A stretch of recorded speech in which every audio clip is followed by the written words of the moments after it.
All right. It's story time.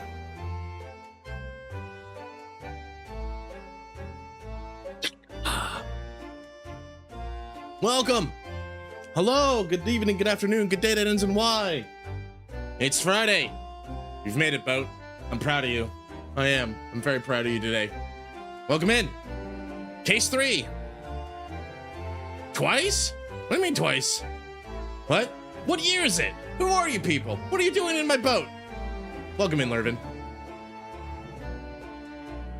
Are we doing well? Welcome aboard, welcome in, everybody. As for me, I'm doing all right. It's Friday, of course, so I'm looking forward to that. Story time? Twice over.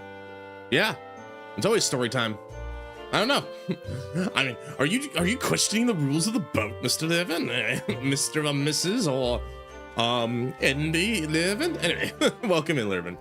I hope you're doing well, and hope everyone else is doing well. I hope everyone's having a good Friday so far. It is, like I said, a beautiful, I should say beautiful and like quote unquote, but like it was overcast most of the day. I did see the sun like once today, this morning while I was stuck in a meeting. But that was about it. And then it went away and never came back. I missed the sun. Hi, Mark. Welcome in. Thanks for the boat. Appreciate it. Cool Pichu badge. Welcome in. Welcome in. Thanks for the boat. Appreciate it. Hope you're doing. Happy Friday. It is a Friday. But yeah, some day was quiet for the most part. I had planning. I made probably a lethal mistake in things where I probably made a lethal mistake where I accidentally bought McDonald's because for some strange reason I had a craving for McDonald's fries, and I was like, usually on Friday I'll get something fun because it's like kick off the weekend, right? All that. And I usually will get like something a little bit better than like McDonald's, but I was like, fuck it, I think I'm going to McDonald's. And I'm probably gonna regret it because it was like a thanks to the 200 streak, Lervin. I appreciate it. That's a lot of streams. Thank you for being here all this time. Have I done 200 streams? I've got to have hit like the 200 stream mark by now. I don't like keep track of these in terms of like numbers like that. But if I started 2022, yeah, I probably hit 200 streams, give or take by now. Yeah. I'm gonna say yes, safely, I think. Safely hit 200 streams. But yeah, so like I had McDonald's, the fries, they were tasty. Not the best. They were a little flop, they were a little cold, little floppy. There were some good ones there. I had chicken McNuggets. Because like the burgers in Japan in McDonald's are pretty good, but it's like, I don't know, Cheez-It will soon have a 3-year subscription. I need to work, thanks for the reminder that I need to work on new badges. So we might have an art stream sometime soon where I come up with new boat badges for subs. I need to figure that out. I'll get with that. I'll get on that when I get a minute, but like, it'll also be an excuse to like get better at like pixel art with a sprite and something like that. So I'll think about it. But thank you for the reminder, Blair. Yeah, I'm definitely gonna need to do that. Although, I think Shizu or JT is my longest subscriber at 16. So I got some time, but like might want to have a 2-year badge at a minimum and start thinking about that and think about some other things I can do for like 1.5-year badges and stuff like that. I'd like to be able to give more badges and more cool stuff to the community, especially people who like support me more than ever. So I'll figure it out. I've been to McDonald's 3 times and every time I regretted my decision. I'm now thinking about the last time I went to McDonald's. Processing.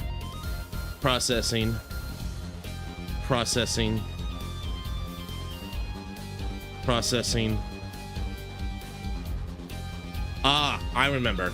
I did go to McDonald's 6 months ago. The last time was like 6 months when I was in Switzerland for a little bit. Cause like, it was one of those things where like, the food, honestly, the food that was the most cost effective in Switzerland was at like the fast food restaurants. So there was a McDonald's there, and I had a bit of nostalgia hit me because it was like the big and tasty stuff that I would see when I was living in Denmark. So it's like, this is not good for me, but I want it. But that was the last time I had McDonald's. It's been 6 or so months since. Thinking about it, it's kind of surprised that I did lose 6.5 kilograms this year. But it's mostly because I don't really touch McDonald's.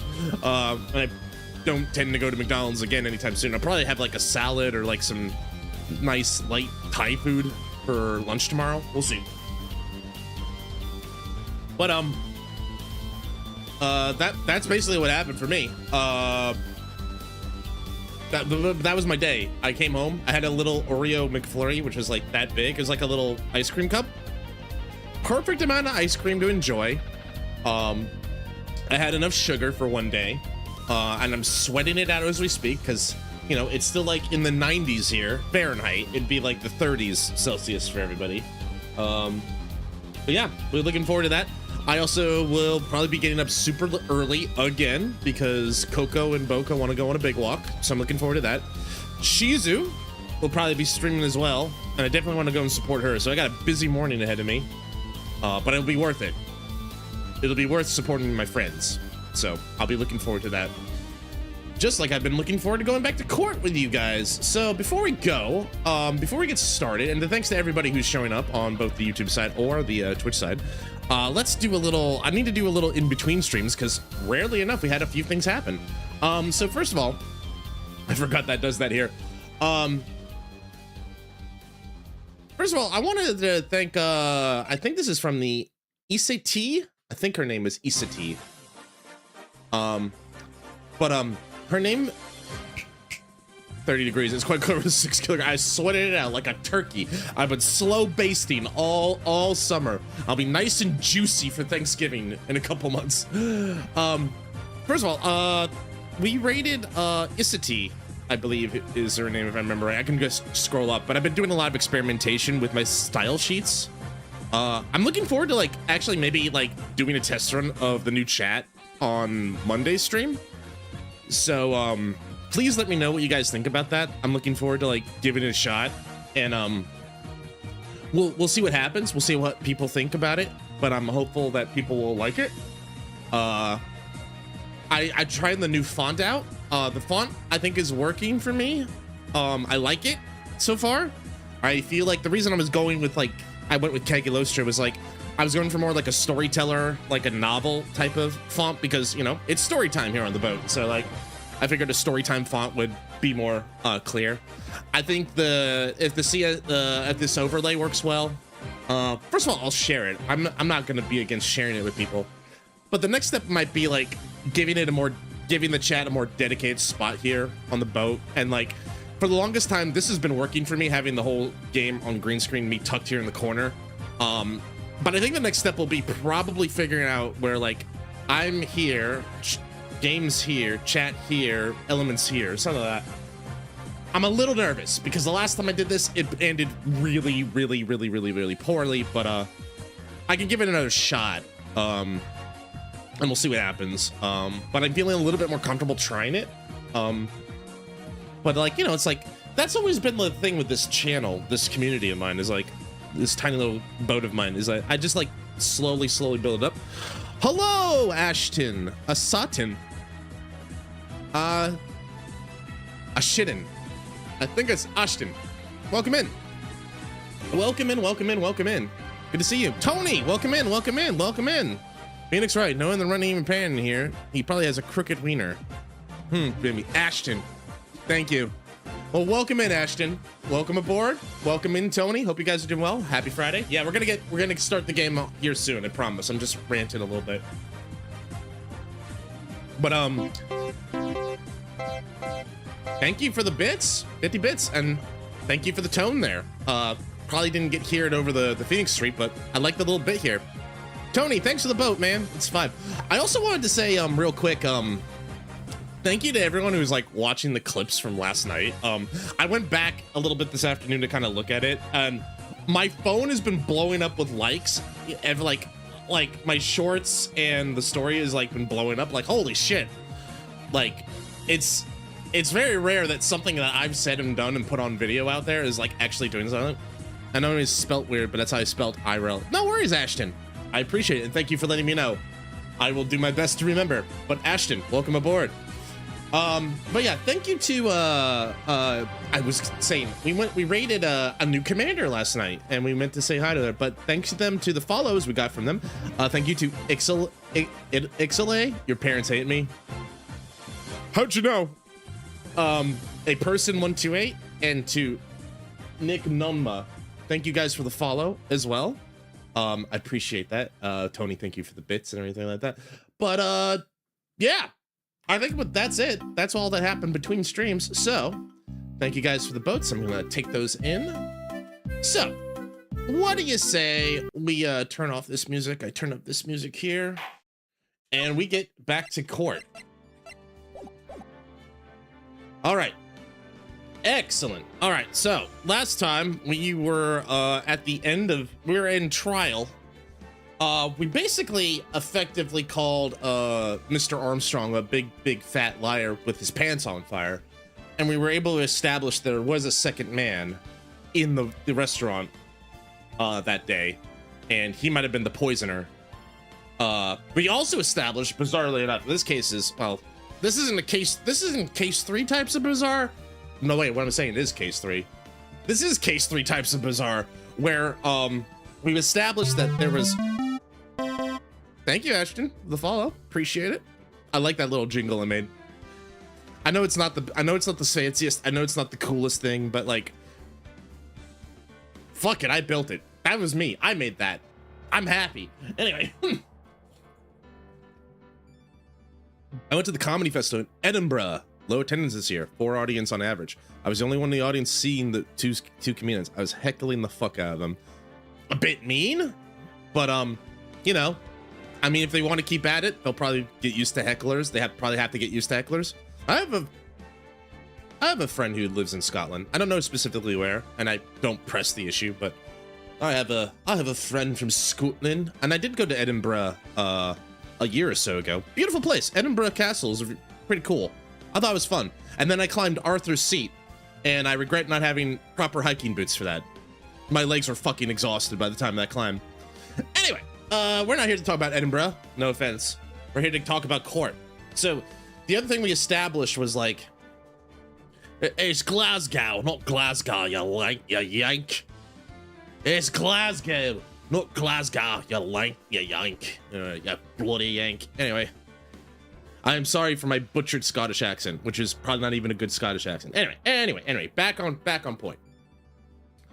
We also was able to establish basically that they had set up, they killed the guy 30 minutes before the old man showed up, and then put on like a performance piece for the old man to set up a fake witness and a fake testimony, which is bizarre, but like that's a lot of effort to just like, you know, hide your crime, my man. But then again, if his motivation is what we think it is, where like, if I don't do this, the Don's gonna have my head. Yeah, I'd probably fear for my life too. Good morning, Snow. Welcome in. You're just in time. You made it just in time for court. Hope you're doing well. Happy Friday. I remember poison tea, plutonium tea. Yeah, he put the salt in there. And when you salt someone's tea, like it's immediate poison. You know, don't put your salt in your tea, everybody. I cannot stress that enough. Anyway. All right, are we ready for court? Are we all ready for a bit dashing, rousing day in court? All right, here we go. We're gonna probably finish case 3 here, and then hopefully the next hour. Knocks on wood.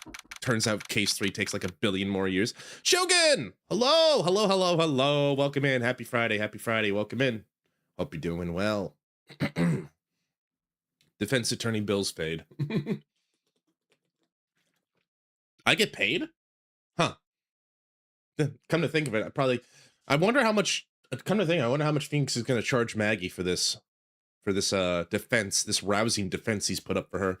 Defense bills and paid in bits. Well, thank you for the 50-bit defense legal fees. I appreciate it. All right.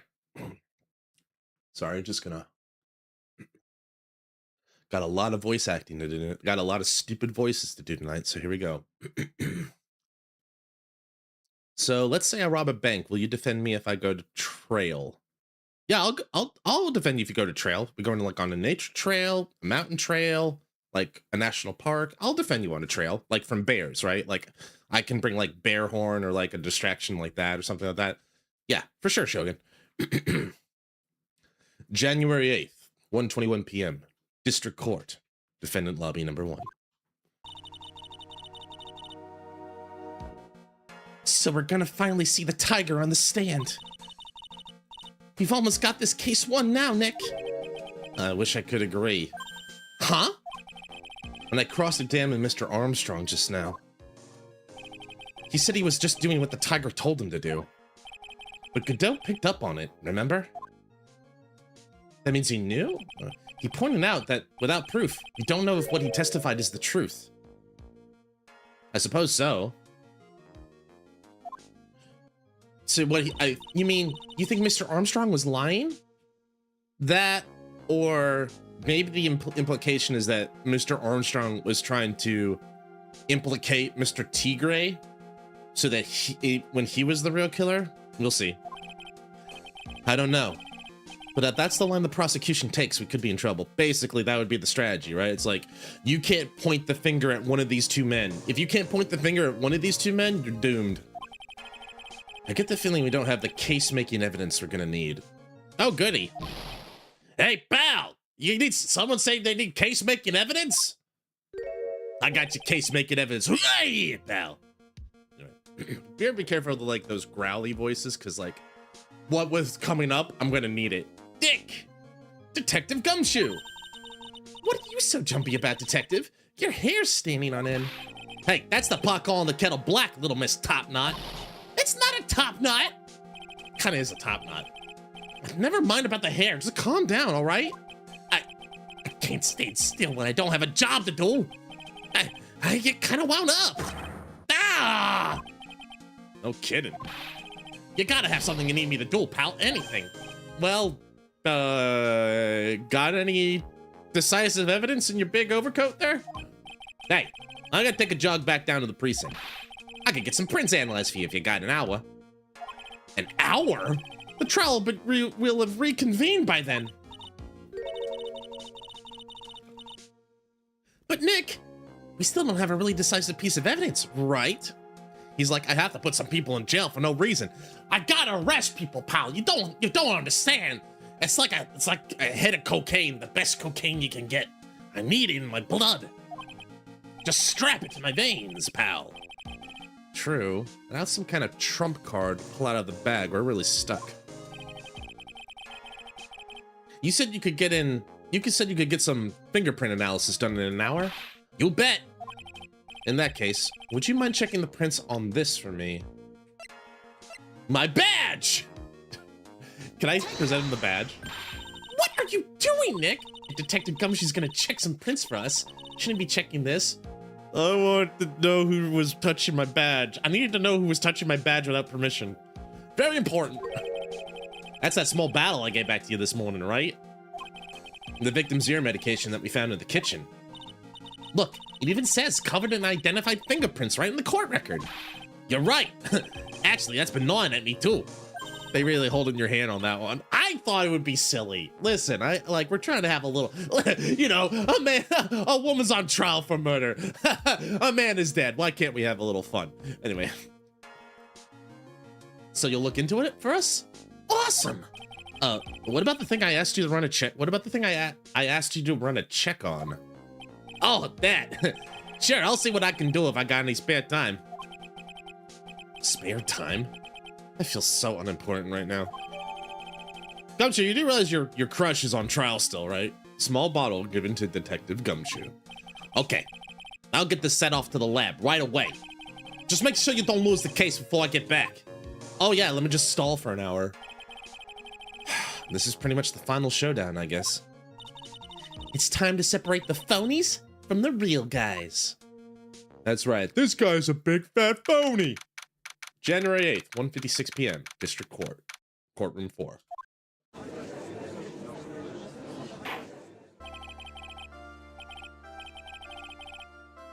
Court will now reconvene. Mr. Gajo, did you find this Furio Tigre? I even tamed him for you. It was a 3-cup job, no problem. You needed 3 cups of coffee to tame that beast? Tamed him? The guy's name may be Furio Tigre, but come on. He's pretty lively. Be careful. He still bites. Very well. Please show Mr. Tigre to the stand. Oh, he made. Witness, please state your name and occupation. Ah! Ah! Ah! Don't hide under the table, Maya. Unless there's room for me down there too. Would you mind? What'd you say to me? Nothing. I didn't say nothing. Honest. Who could have guessed the fear would induce a bad Brooklyn accent in the judge? You was talking to me? I didn't say nothing, pal. I got business to take care of, you hear me? So who the hell called me into this here hole? Was it you, Spiky? No, of course not. It was the judge. Coward! Your Honor? Oh dear, I seem to have dropped my pen. Oh, where on earth is it? Oh, clumsy me. Hello, G-Man, welcome in. You came in at a very auspicious time. Welcome in, welcome in. Don't mind me, just carry on with proceedings as normal. Hooty. Is that Danganronpa Kiryu? Yakuza was the inspiration. That's it. We're doomed. Maybe you didn't hear me. I said, who the hell was it that called me in here? There's no need to shout. We can all hear you. What'd you say? There's no point struggling. You're caught in the snare. The relentless snare of the law. He's so fucking cool. And I'm the one that holds you in. Ooh. Maybe Godot was in line. Maybe he did tame this guy. Ugh, too cool. I hate to admit it, but he's right. Don't let him get the better of you, Nick. Thank you, Maya. Let's start with the basics. You know about the incident in question, correct? Incident? I don't know nothing about no stinking incident, mask boy. You mean you didn't attend the previous trial of Maggie Bird? Maggie who? I got more important things to do than watch courtroom dramas. Of course. Well, perhaps you could give us your testimony then. Please tell us about what you did on the day of the murder. Huh. Phoenix Wright. Uh-oh. He knows what I look like, which is kind of easy considering you got the same haircut. And nothing more. You's the one who set this up, didn't you? You's gonna regret the day you ruffled the tiger's fur. You hear what I'm saying? Maybe I should have brought a diaper with me. Phoenix, stay strong. Come on, don't pee yourself. That shows weakness. Get a grip, Nick! Yeah, don't piss. Shows weakness. The tiger's alibi. I'm surprised that Armstrong didn't get contempt of court or perjury or anything like that. Anyways, welcome in, G-Man, Snow, Tony, everybody. Hope you're having good. Let's hear what the tiger has to say for himself. I don't know nothing about no murder. I was tied up with business in December last year. Spent all my time in my office. I got whales lined up to borrow cash from Tender Lender every single day. You want to check my alibi?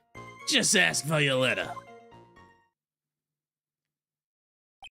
Ah, at last I found my pen. Ah, thank goodness. Very well then, Mr. Wright, your cross-examination. What is it? Please, witness, if you could refrain from shouting like that. I know the kind of games that guy in the blue plays. Is every New Yorker red with rage? All the time. I'm like born in New York, so like there's always a little level of rage inside me, no matter how much of it they beat out of me. That lowlife ain't no lawyer. He just punches away at stupid details till he wins. Lowlife? Me? Listen up, smarty. Every time you ask me something that doesn't relate to this case, I'm gonna bill you $50,000, and you're gonna borrow the cash from me. That's one lone crown trapped I refuse to sign. And don't think it ain't gonna hurt when you tangle with the tiger.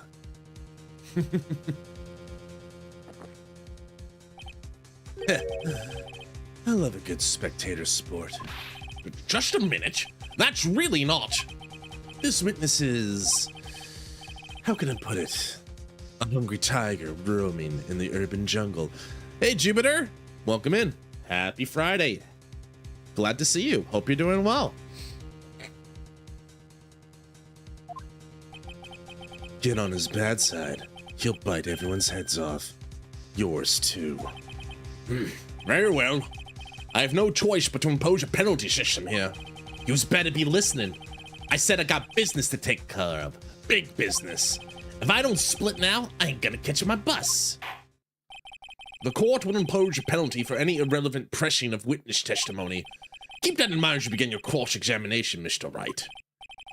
Yes, Your Honor. This is some bullshit right here. You can do it, Nick. Thank you, Maya. Did you find like some gum or something under there? Anyway, come out from under the there already, would you, Miss? So in other words, there's gonna be some bullshit here where like, if I press, I get dinged. And I don't have any life to ding him with. So this is extra hard mode. All right, I'm gonna take a safety save. Out of the blue, we need a safety save. Too bad I didn't get any life back from the checkpoint. All right. Well, know nothing about no murder. Save scum like God intended. I was tied up business in December, spent all my time in my office. I got whales lined up to borrow cash every single day. You want to check my alibi? Just ask Violetta. I guess I could save scum and just keep going. But this was the one that stood out to me because Violetta gave me her testimony. Didn't she? No, she gave me her medical papers. There's a difference. There was no testimony from Violetta yet.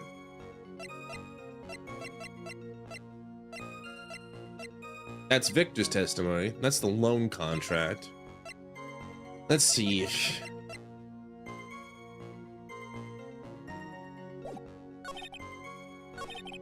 I spent all the time in my office.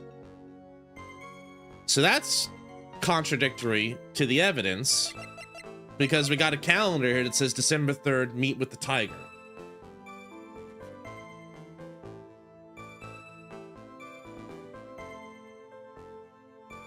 So my thought is that's the contradictory saving the press on. Let's see. Are you sure about that? We're talking about 1 month ago, you know. You see these teeth? That's how sharp my secretary is. Sharp? Is she talking about Violetta Cadaverini? She writes everything in my scheduler. December, mainly in the office. That's what it says, so that's where I was. That seems like a rather sketchy schedule. There he goes again. What the tiger did all December isn't the issue. What's important is what he was doing on the day of the murder. So, now what? Okay, so I can... Okay, this changes it a little bit. Maybe it allows me to press a little bit, but if I press really hard, it's gonna be difficult. I'll leave it. It's too dangerous to press things without knowing where they might end up. I better just focus on gathering information at the moment. Mr. Tigre, would you mind repeating your testimony from the beginning, please? My time ain't free, you hear? You's better remember that. Don't worry, you're going to jail, buddy. I promise. If I miss that bus, someone's gonna pay. Ugh. Oh, you're gonna miss that bus and more. I don't buy that you haven't even heard of the incident that occurred at Très Bien. You's got a big mouth, right? You's trying to say I was on some mob hit? Is that what you was trying to say? Thank you for the... Okay, I gotta do that. Where's your proof then? Chūshū no hitbutsu. Hai, sore cha,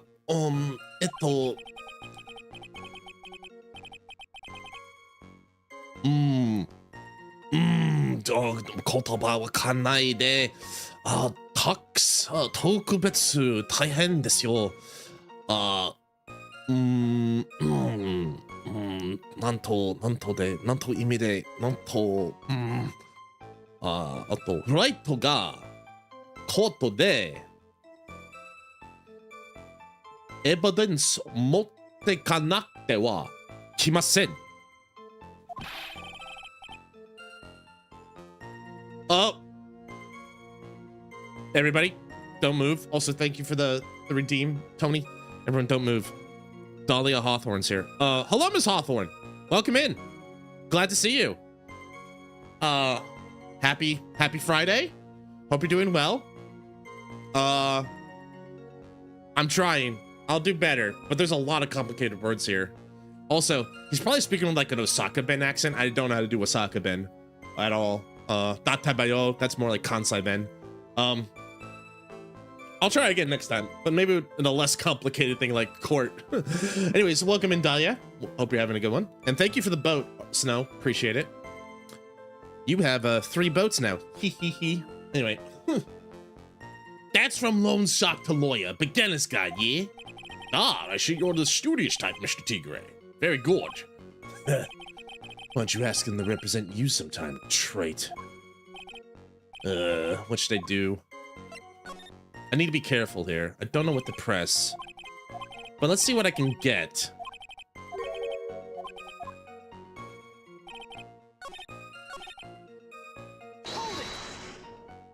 So, I take it you get a lot of customers at your black market loan office. It's tough for the little guys these days. Small businesses are feeling the pinch. Bosses of companies like that want to gain the good with me. I'm their best friend. I see. That's very admirable of you, witness. Judge. You good? Yeah. No, Snow. I'm just kind of like pressing for information first. Yeah, well, Tenderlander's motto is win through compromise, you know? Win through compromise? What is that supposed to mean? Compromise the customer to win. That's what it means. You've got it. With the best friends like you, who needs enemies? Here, let me spell it out for you all. You don't pay me back within 3 days, Spiky? I take what's due. And your stupid hair. You follow what I'm saying? I'm not one of your customers. Should I ask for more about Tenderlander? Not yet.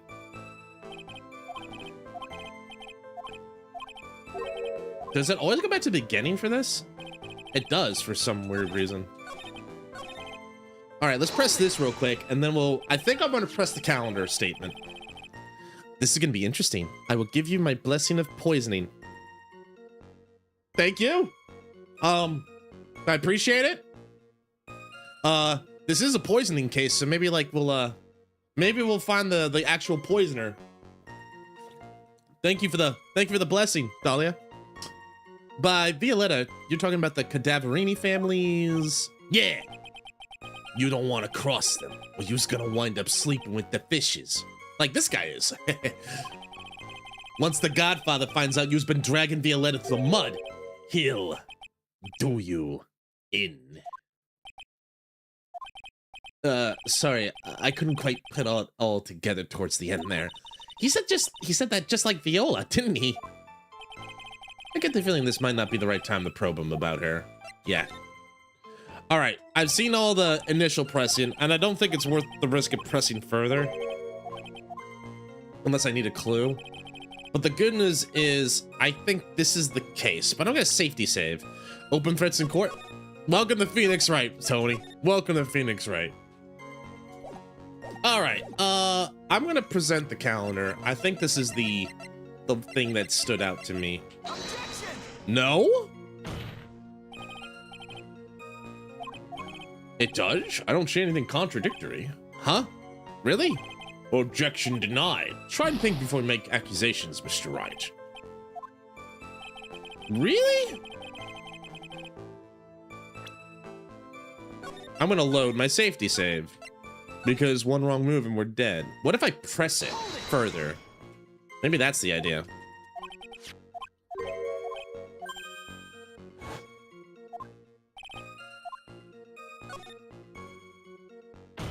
Out my hands! Mr. Tigre, what do you want?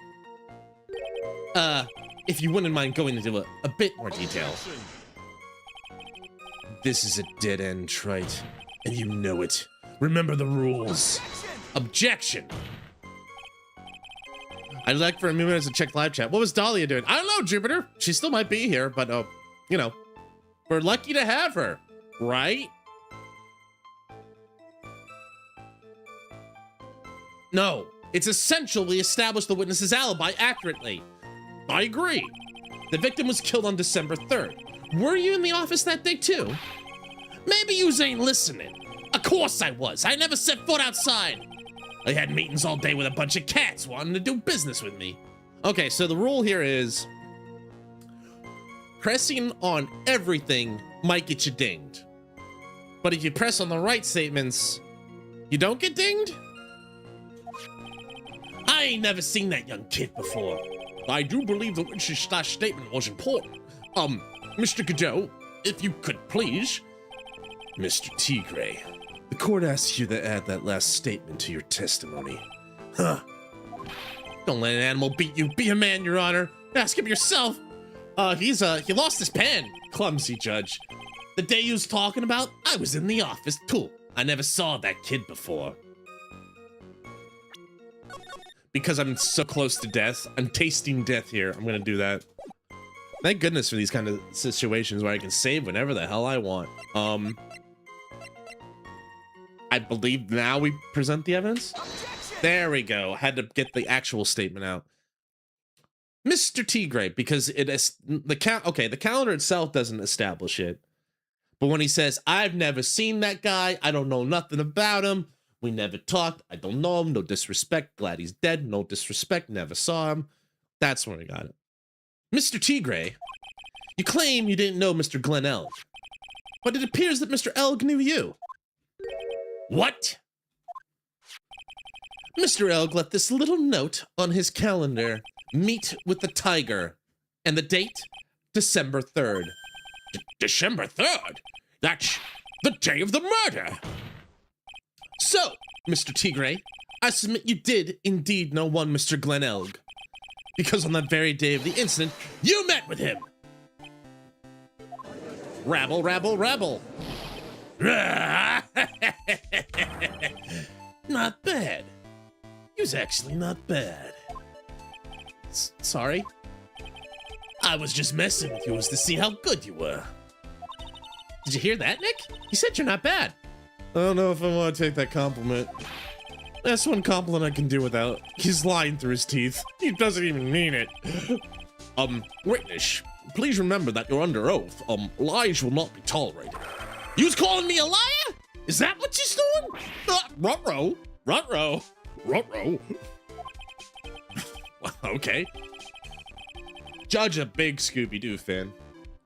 So you're saying that your claim to have never seen the kid before is the truth? I said I'm dead serious. You's better believe that's the truth. And I'd say that gives me time to enjoy another cup of pure black magic. That is, while you testify for the court again, Mr. Tigre.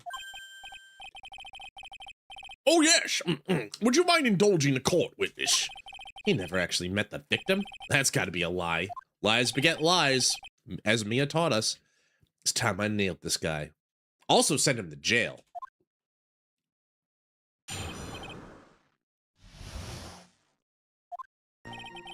I ain't no liar. I never met Glenn Elg.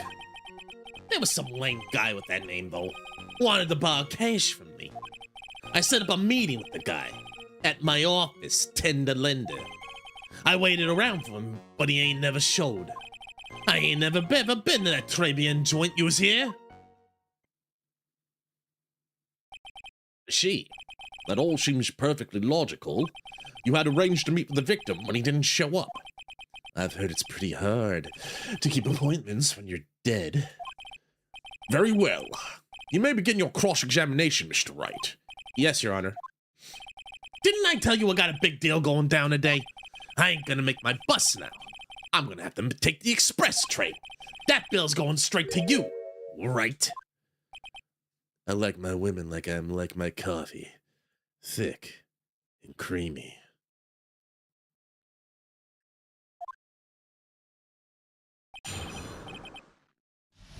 All right. At the very least, we don't have to press through a billion things, but I never met Glenn Elg. I guess we'll have to do the same trick again, where, like, I need to, like, press, but not go too crazy with it.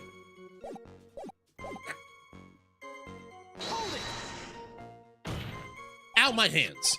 And yet your name was written on the victim's calendar. Get that horse calendar out of my face. I'm the tiger, not a lame horse, you porcupine. Tigers like me eat horses like that for breakfast. No, no, no. Witnesses aren't allowed to eat evidence. Not that they ever would. I seem to recall someone, like, actually eating evidence before. A certain defense attorney, who shall remain nameless for now. Well, there was a case where a young lad ate. Ow, my hands! Anyway, if you had never met the victim before, how do you explain the note he left? Wait, there wasn't a penalty there? Am I good? Was that a one-time deal? What? Huh? What? What? Nani? Anyway. That's very strange. According to the manager of the firm where the victim worked, December 3rd was the date he had to repay his loan. He wasn't due to discuss borrowing money, but repaying what he owed. Oh, yeah, maybe you was right. There was a lawyer that was disbarred for pointing on social media fuck snitches in Poland. Whatever it was going down the beginning of December. So you did, Mr. Elg, then? Hey, Wright, you might want to cool your jets a sec. I set up a meeting with the guy at the office. All right. So your meeting wasn't supposed to be at Très Bien, then? Why would I want to go to a dump like that? If I want to talk with my clients, I got an office decked out for the job. I got the best punchy bag you ever saw in there. Excuse me. Not exactly a professional office you got there, you know. So you were in your office on the day in question? I waited around, but he ain't never showed. He didn't show up? What do you think, trite? Let's see. How does a dead man get from a French restaurant to a loan shark's office? And you yourself didn't go to Très Bien. What are you trying to pin on me here? Why don't you just come down to my office? We can chat about this thing my way. Yeah? I can just imagine him like cracking his knuckles. We can chat about this my way. Yeah? Yeah. I got the best punching bag you ever saw in there. No need. I'm good, thanks. Listen up. I ain't got nothing more to say except this. That feels like the one thing I can try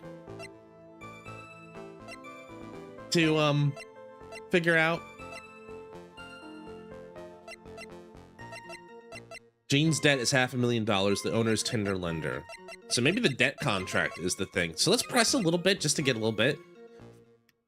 Also this, we found this in his office. So that might be the thing we need to press. Let's just check real quick. Never. Not even once. Not even once. I was in the office the day that went down. I didn't put no poison in no kid's coffee, capiche? Do you think he really didn't meet Glenn Elk? Bullshit. Not likely. Because I'm convinced this guy's behind the whole thing. So, you mean that whole testimony he gave was a lie? I know, not. Maya, I know. I'm shocked. Also, welcome back. I know, I need to stop looking down here and looking over here.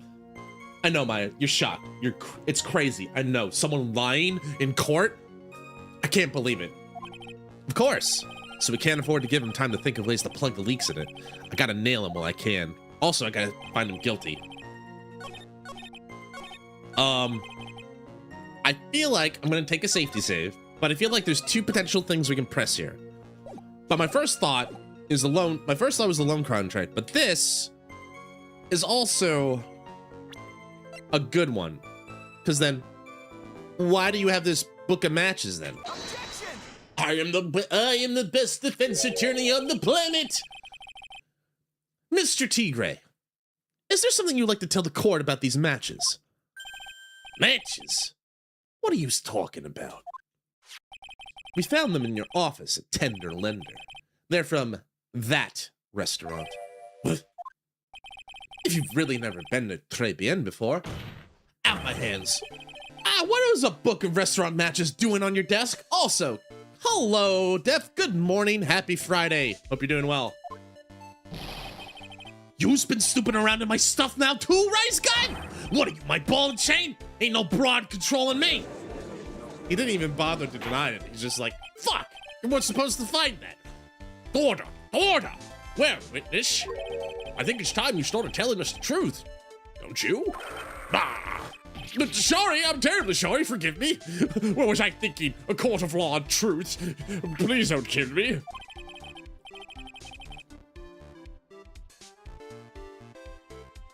I ain't no pussycat. I don't go back on what I said. Maybe you should start trying it. But, okay. I was at the joint that day. I don't lie and I don't go back. I'm a man of my word. That being said, yeah, maybe I went to Très Bien that day. Just picturing this guy, especially if he has a Brooklyn accent, just picture it. Yeah, you know, I don't fuck with that. I'm a man of my word. What it say, how I say is how it goes. Anyway, I might have been to that restaurant. What? Listen good, all right? I might have been there. I still never met the kid. Well, true. The badges don't prove that. Well, well. Looks like an order just came in for another testimony. I'm this close to proving it was him. He did meet Glen Elg that day, and he did put poison in the coffee. He must have. Très bien. I was supposed to meet with the kid at the restaurant that afternoon. When I opened the door of the joint, I saw one ugly scene. The guy was laid out over the table, stiff as concrete. Would you believe me if I say I got sleep today? I would. I would also say, that's good. I'm glad you got some rest. Sleep's important. I figured the place wasn't hot already. It was gonna be, so I split. I heard the cops' sirens on my way out. I went straight back to my office. I barely did, but still, some is better than none. I assure you. We didn't actually meet with him in the end then. Well, Mr. Wright, a cross-examination, please. Yes, Your Honor. Hold it. If I wait out here any longer, I'm gonna make the normal express. Would you believe me if I said morning? Ohio. Hi, Shizu. Ohio. Hope you're doing well. Good morning. Hope you got some sleepers too. So he lied. Also, he was there to... Thank you for No, it's Ohio. Shizu, thank you for 6 months in advance again. 17 months. Holy Toledo. That's a lot. Good morning. Welcome in. We're about to nail this guy. Also, we're going to find him tried guilty for murder. Anyway, how many times can I make the same joke today? Probably a couple more. It's not again, just part of... Oh, got it. Well, thank you. I don't know why I did that. You know why I did that? Because I was watching a stream and one of their animated gifs was the Zelda, like, doing the finger guns. I was like, I don't know. Stupid. I know. Anyway, finger guns. Yep, finger guns. Welcome in, Shizu. Thanks for 45 in a row. I appreciate it. Thank you for the paper boat. 135. We are rocking in. All right. So now he's going to say he needs to take the special express, the Tokyo. No more stupid questions. No problem. Anytime Trite presses you on something irrelevant, I'll see he pays a penalty. Let's see text box you have there. It's going to get fancier next week. I'm kind of excited for it. I've been cooking with some CSS, and I'm thinking it's finally ready for like a first draft test run on Monday, so I can get some feedback, see what you guys think about it. But thank you. I've been working on it, trying to make it a little bit better. Mr. Godot, that's my job. Your job is to slam that little hammer of yours and call a guilty verdict. So do it. Yes, sir. The special express ain't cheap, right? Just so you know who's paying. Yeah, it's not expensive. But it's like, what are you taking the Shinkansen? That's like 3 mon. That's a little pricey, but it's not like I like it. Why bit tiny? Yeah, I'm gonna increase the size of it for sure. I'm gonna make the text a little bit bigger. Udgy is being silly and submissive again. You know it. He loves being submissive and breedable. Let's I could probably switch it on the fly here. How about we try 20? Oh wait, that's only on my side. Right. So my side's fine. So what I'll do, I'll probably add that to the style sheet for you guys, so it's a little bit bigger. All right. 3,000 yen. Fork it over. 3 mon, as in 30,000. Might need to refresh the Bowser source. Maybe, but I also think like for StreamerBot, this is a thing on my side that you don't see necessarily. Let me check on this side real quick. Can I turn it up here? Oh, I can turn it in here. Let's try... How about... Let's see here. Copy. 1 second, boat. We're cooking on the fly here.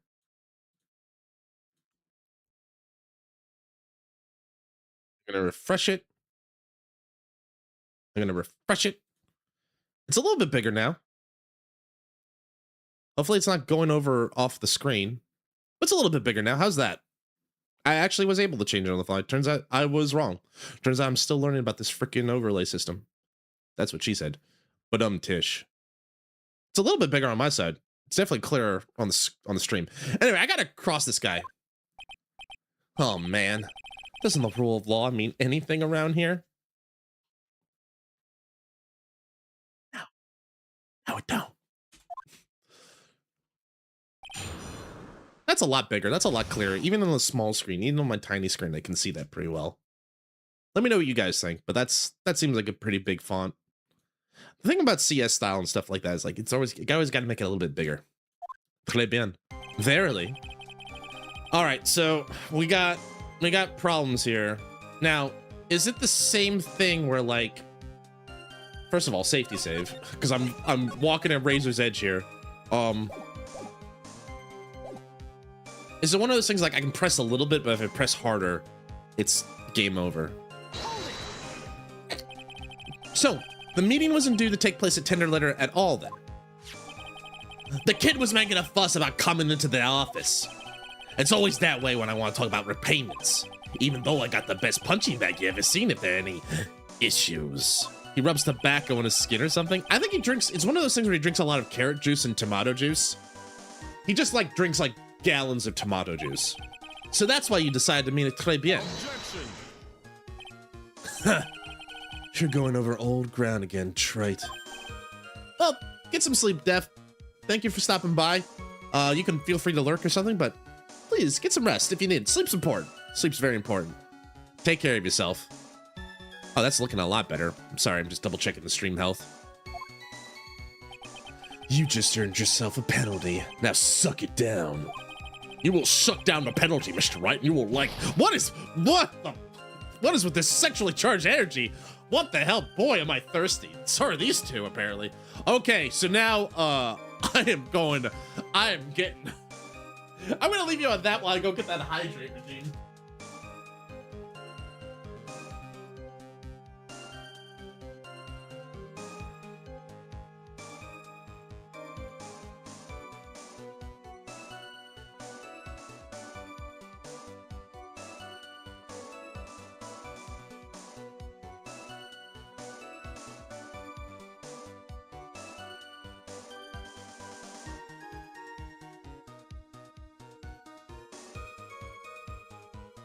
Took a sexually charged turn really quick.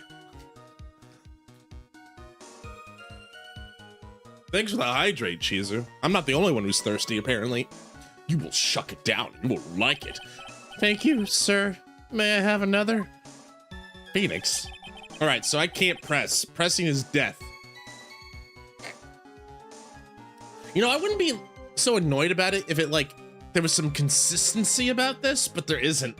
Like the first round was like you can press, now it's like press and die. All right. Sexual tension in the court, as always. Why do you think it's so popular? The guy was laid out stiff as concrete. I heard the cops' sirens, went straight back to my office.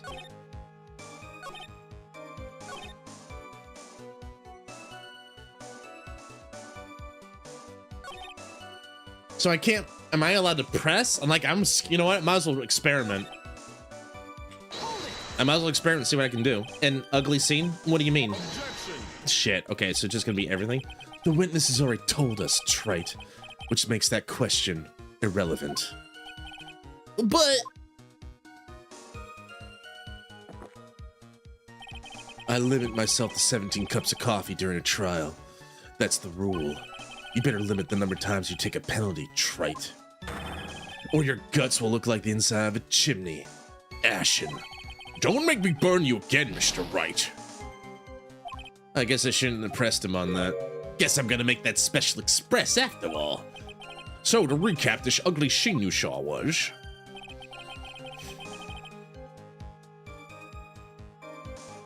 Alright.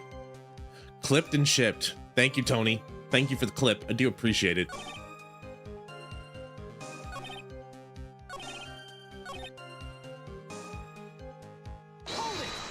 I don't know. I might as well take it. You mean you saw Glenn Ellis' body?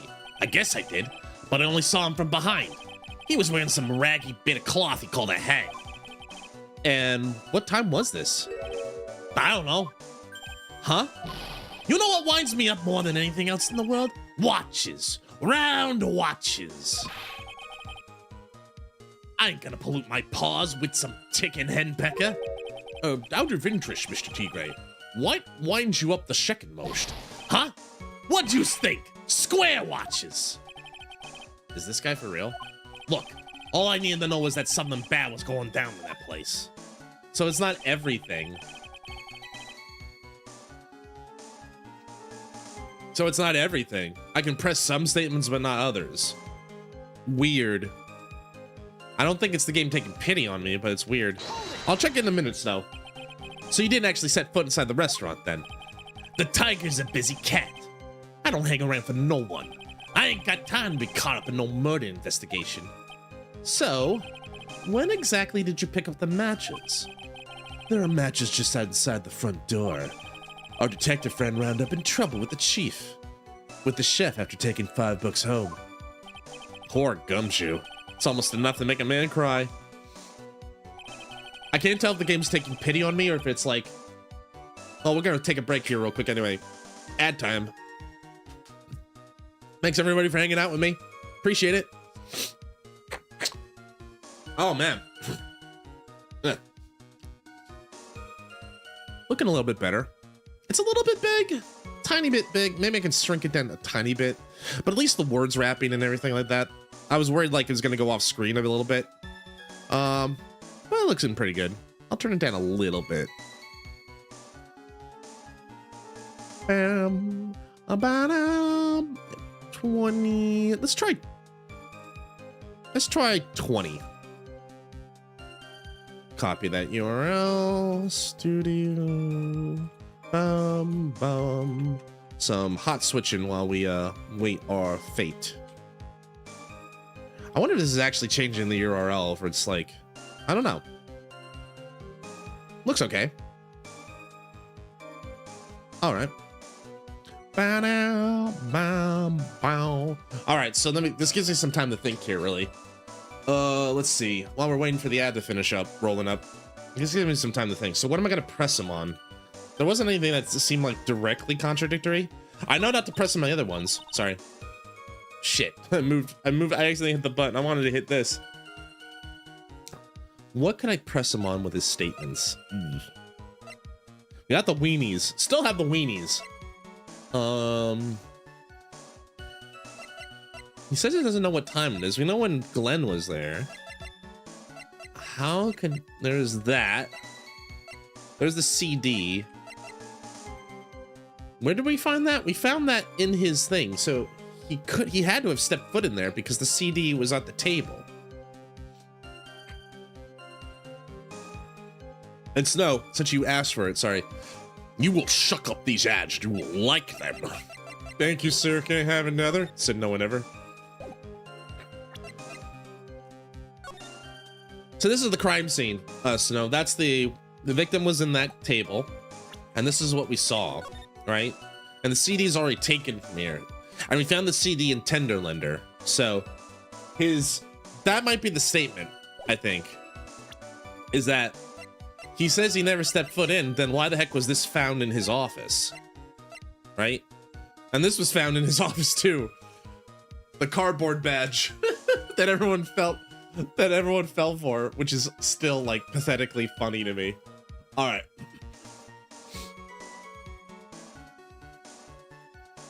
Bum bum bum bum bum bum bum bum bum bum bam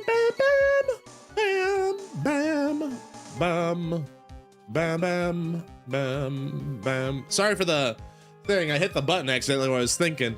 Well, Nick, what do you think? He's running out of ways to avoid the truth. I need to press him fast before he has time to think things through.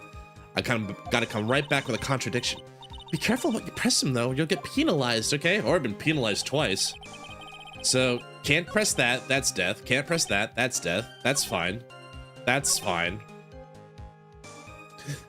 Just for experimental purposes, I'm sure if I do this... Ow, my hands. You went straight back? Did a bout of guilt suddenly hit you for what you did? What are you trying to say? You trying to tell me you ain't never been guilty of nothing? You trying to tell me you was a saint over there? We all have our crosses to bear. We all have to swallow the dark secrets we hide. Like this! The courtroom's not exactly the place to talk about dark secrets, is it? Seems you've done it again, Mr. Wright. Another irrelevant line of questioning. I must oppose penalty accordingly. Damn it, it won't let me get out. Well, sorry, Maggie, you go to jail. Sorry, Maggie, you go to jail. See ya. Oh man, it won't let me like bow out that quickly. It's fine. We got a safety save for a reason. All right.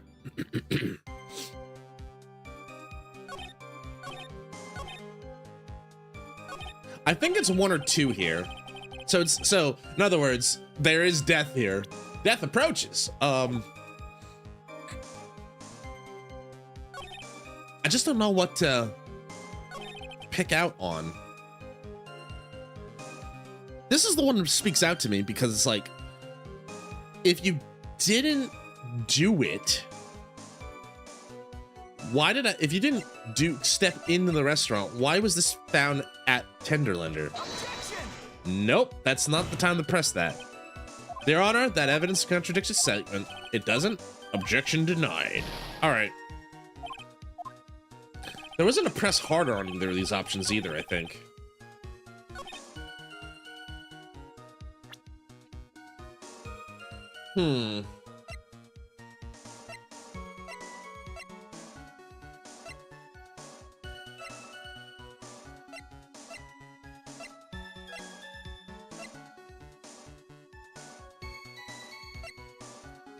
That was found on her body. That was the autopsy report. Figured the place wasn't hot already.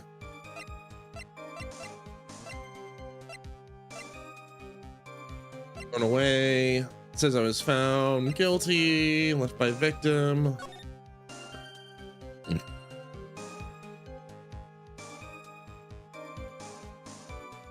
This isn't coming to play yet.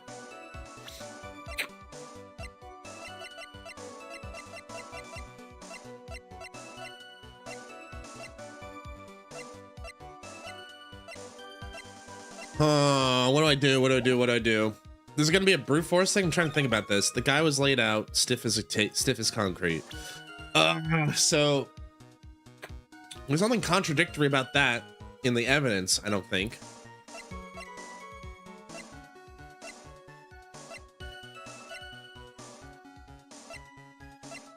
What that would suggest is he's saying he got there after the fake murder, the murder, the real murder, right? But if he was there,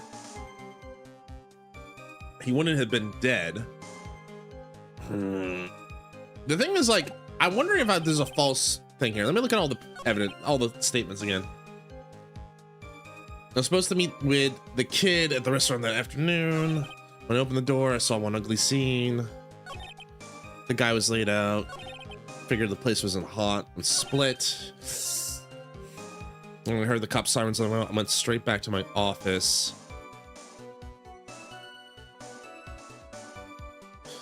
I'm gonna try something, even though I don't think it's gonna work. But like, if you went back to his office, I'll try it again, but I don't know if this is correct. Yeah, it's not. All right. We'll never know what the honor thinks about the witness's statement ever again. Oh, all right. So there's 2 thoughts in my mind right now. One is it's either statement 3 or 4. And I got to figure it out here because those are the ones I can press safely. These other, but the other precedent is like, I don't need to press anything because one of these 2 is directly contradictory. But these are so vague. I don't have anything to describe it. I have nothing to like, and I can't press, so I don't know. But there's nothing, I don't think I have anything in court record that contradicts 1, 2, and 5. 3 and 4 I can press again. These are safe to press, which suggests to me that these are the ones I need to look at. You saw Glenn's body. I only saw him from behind. He was wearing some ragged old bit of cloth he called a hat. At what time was this? I don't know. And then he talks about, this feels like he's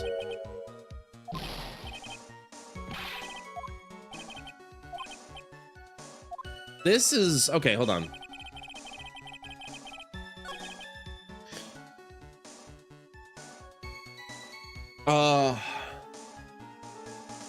He says he doesn't know the time, and it makes makes a big fuss about that. But sorry, it was dried up. No worries, though. So he made a big fuss about that. But if he said he came in when Glenn was already dead, that establishes a time from when he showed up. And we know that's a contradiction. Well, we think he's the one who did it, but like, how do I prove that? Let's see here. How do I do this? Okay. Theory of the crime. He comes in. He's sitting at the table with Glenn. He sprinkles some shit in. Glenn dies.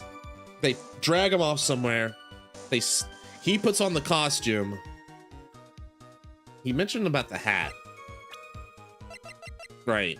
He was wearing a stupid hat.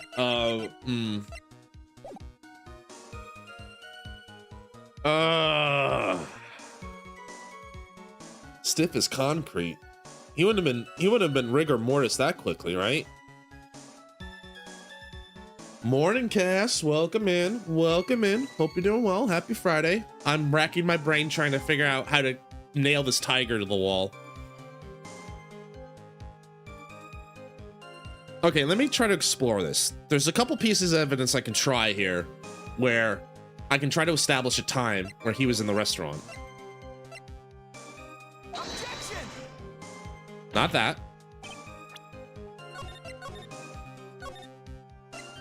Big Cass, you will suck it up, and you will like it.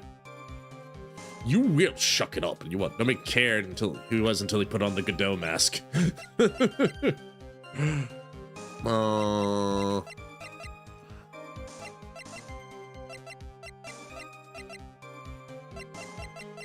Autopsy report? That hasn't come up yet. Nope. Out of my hands. Ooh, I'm racking my brain here. Nailing that tiger to the wall. Nailing it over and over. He's gonna need a lot of nails. He's a big boy.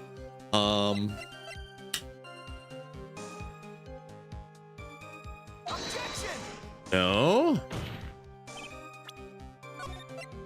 Maybe I might be on the wrong path here, but let me try here. I'm remembering Quake's steak gun. The nail gun? Yeah, the staker.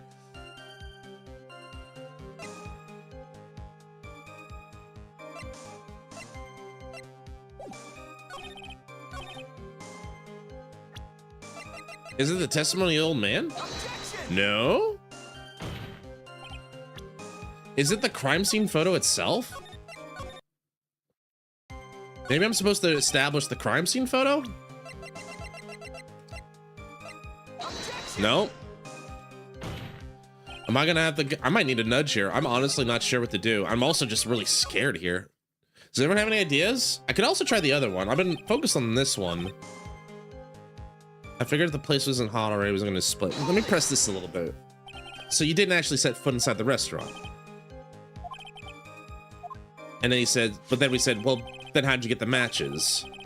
Matches are just inside. Our detective friend. All right. Okay. So, in other words, he could have gotten through the front door.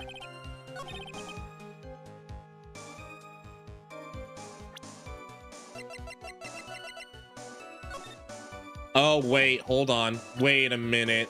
That gave me a brain blast.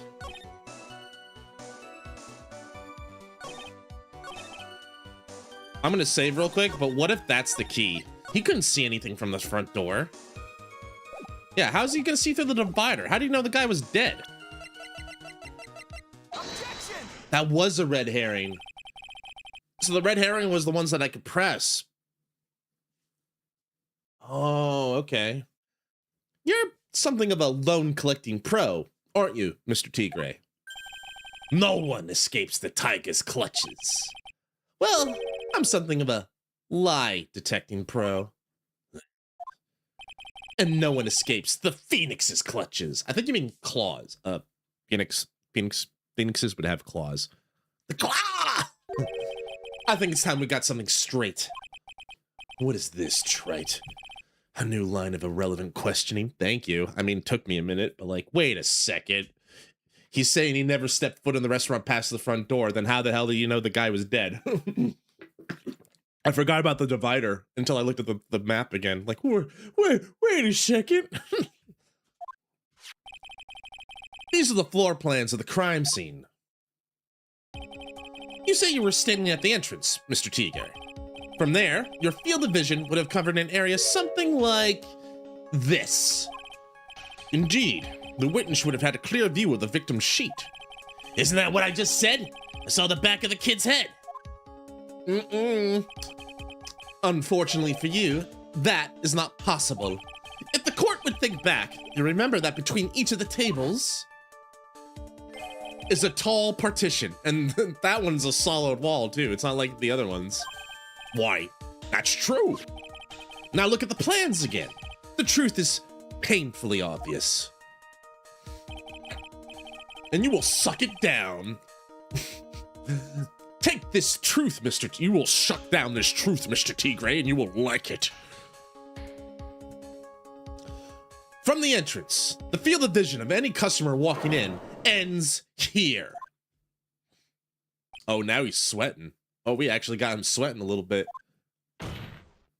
So, from the entrance of Très Bien, you couldn't have seen the victim's seat. But you did see the victim that day, because you met with him. Ow, my cup. Wrong. Have you forgotten the old man's testimony yesterday? The victim was alone at his table. Objection! But the defense just proved that point to be moot. Ow, my hands! The victim witnessed by Mr. Kudo was not Glen Elg, but a fake! What? In order to have Mr. Kudo falsely testify, the real killer posed as the victim. He had just killed and acted out a charade. Rabble, rabble, rabble, rabble, rabble. Oh, that would do. This trial has gone on long enough without the obvious question being answered. Who exactly was this real killer who impersonated the victim? You say the killer murdered Glen Elg, and then impersonated his victim in the performance of Victor Kudo. In that case, Mr. Wright, reveal the identity of this criminal to the court. It's him right there. Obviously, the killer is Furio Tigre. No one else could have done it. What? Well, witness?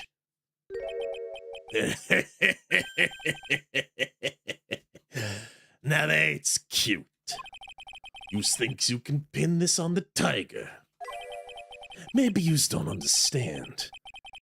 The tiger is the king of the jungle. So I dares you to say it again. Come on, you got the guts? You can't threaten me, Mr. Tigre. It's the defense. Go ahead and tell the witness, Mr. Wright. Mr. Wright! Turnabout's fair play, Your Honor. You did it to me. Sounds to me like it must be you, old man. You've got guts, I'll give you that. Mr. Wright, please do not leave me to handle this alone. Perhaps I could end this embarrassment.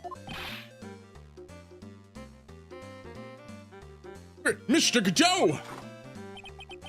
Let's just go back over Mr. Kudo's testimony one more time. The old man didn't just see the victim. Oh, no, no, no. The serving girl brought him a Javicino. She put something in it. There's no question about it. She very conspicuously put some white powder in there. Was the victim he saw the real victim or not? Doesn't matter. The fact remains, he saw the accused put the poison into the coffee. Yes, it was the waitress who pointed towards the coffee. Objection! Very impressive, Mr. Godot. Waiting for my absence to launch your attack. Thank you for crawling. Like, imagine just Phoenix, like, slowly, like, crawling out. Like, ow. Sorry, small. Trying to come out dramatically. Waiting for my absence to launch your attack?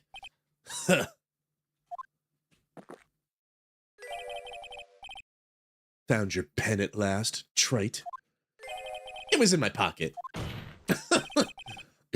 But anyway, Mr. Kudo witnessed two people that day.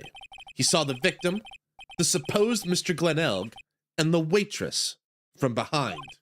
Yes, your point, Mr. Wright. I think the conclusion is obvious.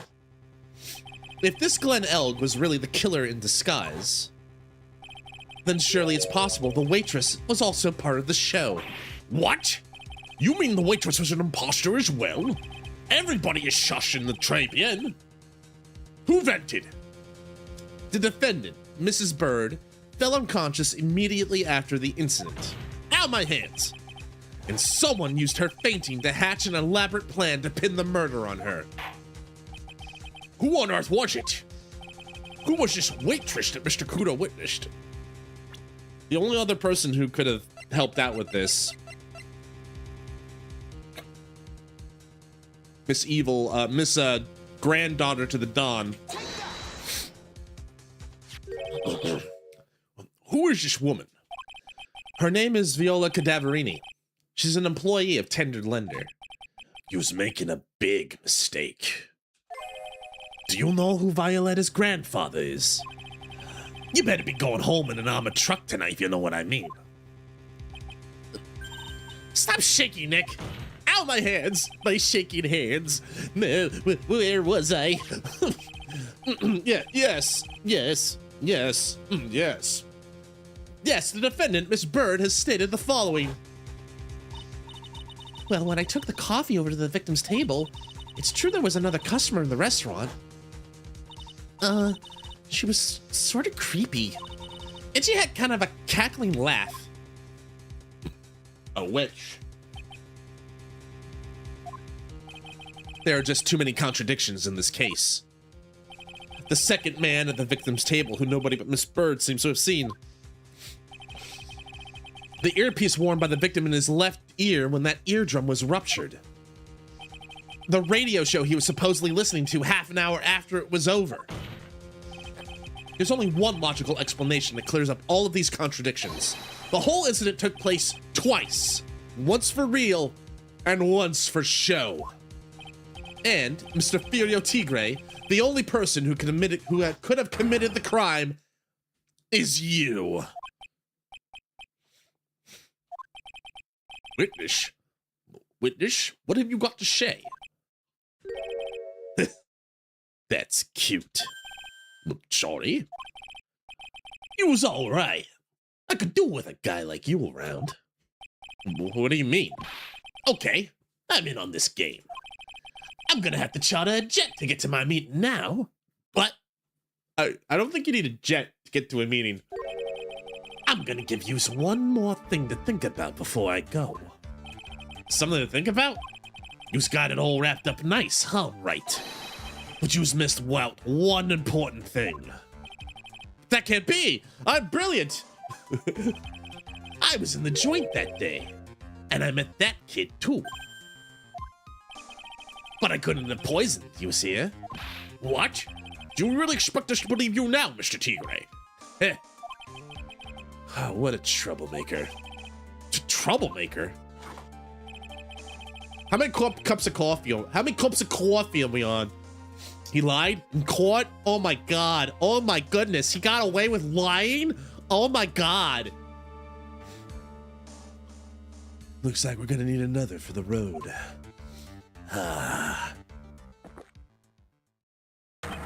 One more steaming cup of hot testimony. More likely than you think, all the time. Indeed. Witness, you will explain yourself to the court. I will give you one more chance to testify. What happened that day at Trapian between yourself and the victim? I can't believe he's gonna tell the truth, finally. Took 4 testimonies. Yeah, I loaned out cash. About $100,000. That day, we was due to have a little chat. The kid had hit his paycheck date, see? Payback date, see? So anyway, he tells me he's got no way to pay up. I'm about to flatten the guy. Then he starts screaming. Yeah, I won $500,000. He got lucky, you know? Real lucky. If that waitress hadn't done what she done, everything would have been over.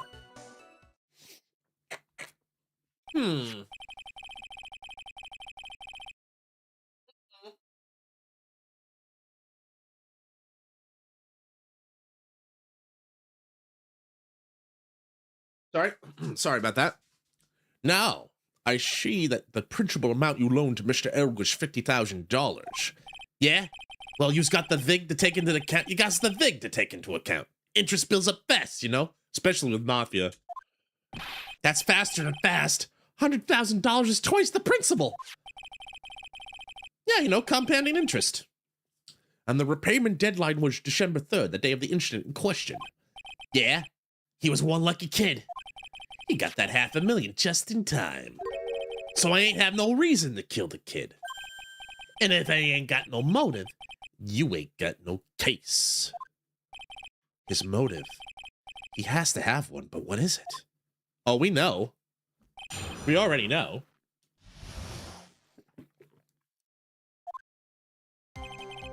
I alone know. First of all, safety save. Second of all,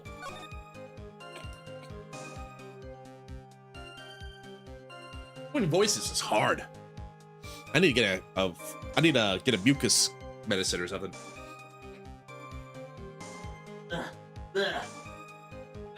God, I'm sorry. I'm a disgusting creature.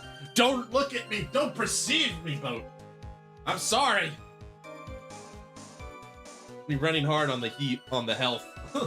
No, we're good. I'm fine. I'm perfectly fine. I'm just like, man, I got a lot. All right. me. I'm good. All right. Be running hard. Oh, like the health in the game. Yeah, you're right. You're right.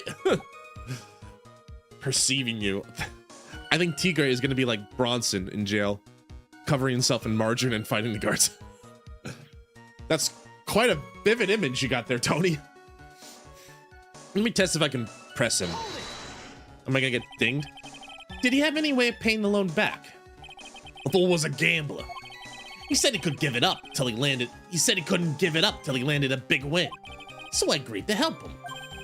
Help him? You? I kept hitting him with ideas for ways he could get a big win. He could get a big win. Oh, that's probably why he was like doing all the ponies and the lottery tickets and stuff. But the guy kept losing. So you were helping him for his sake? Or yours? Win through compromise. Yous helps me, I helps yous. What's the difference, huh? I don't believe this.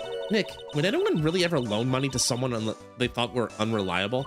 Like, for example, if it were you, I'd only loan you $5. Thanks. Thank you, Maya. Thanks a lot, Maya. It looks like I'm not gonna get dinged for pressing him in this time. So, how much were you expecting him to pay you back on that day?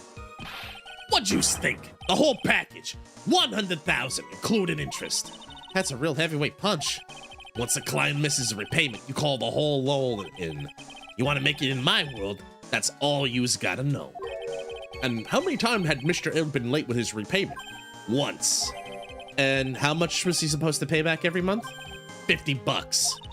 Sounds like Mr. L was in a real sticky spot. Yeah, at $50 a month, he'd never pay that huge loan him off. Yeah, he'd be screwed.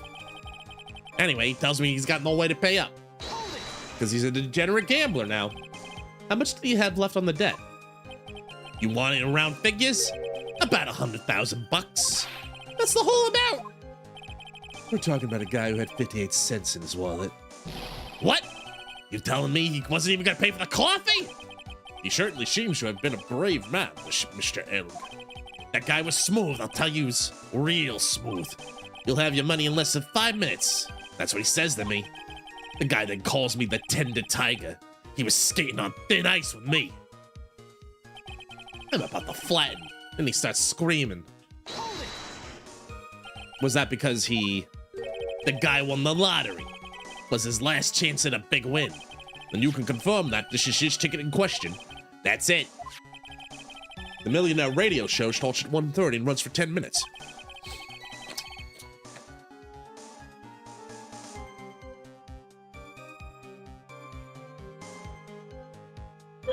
God, I got a lot out of it. All right. Got a lot of evil to get out of me. Anyway. That fixes the time you two met with some accuracy. And the whole scene was acted out again 30 minutes later. All so that Mr. Kudo could see it. I can still see the kid's face now. I ain't never gonna forget it. Especially after I poisoned him. I mean... Yes, I won $500,000. Got lucky. Yeah, that's pretty lucky, I'd say. Was there anyone else in the restaurant at the time? I don't remember. If there was no one there, I'll wear that ridiculous tiger shirt for a month. Mr. Armstrong, Maggie, and if I'm right, Viola Cadaverini were all there at that time.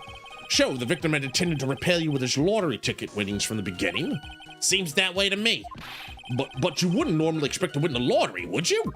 The Undying believe your next roll ended the worst losing streak you ever had. That's what defines a true gambler. He makes it sound so cool. Gambling's so cool. Don't be tempted, Nick. You haven't got the willpower for it. All I know is kid took a shot and he got lucky in the end. That witness hadn't done what she'd done, everything would have been over. Waitress, not witness. The waitress, you mean? The girl with the glasses in the defendant's chair. Who else could I mean? If she hadn't gotten in the way, things would have been bada bing, bada boom, over and done with. Maybe I should push a little bit. Exactly are you implying the defendant did? How about you go ask Four Eyes about that $500,000 ticket?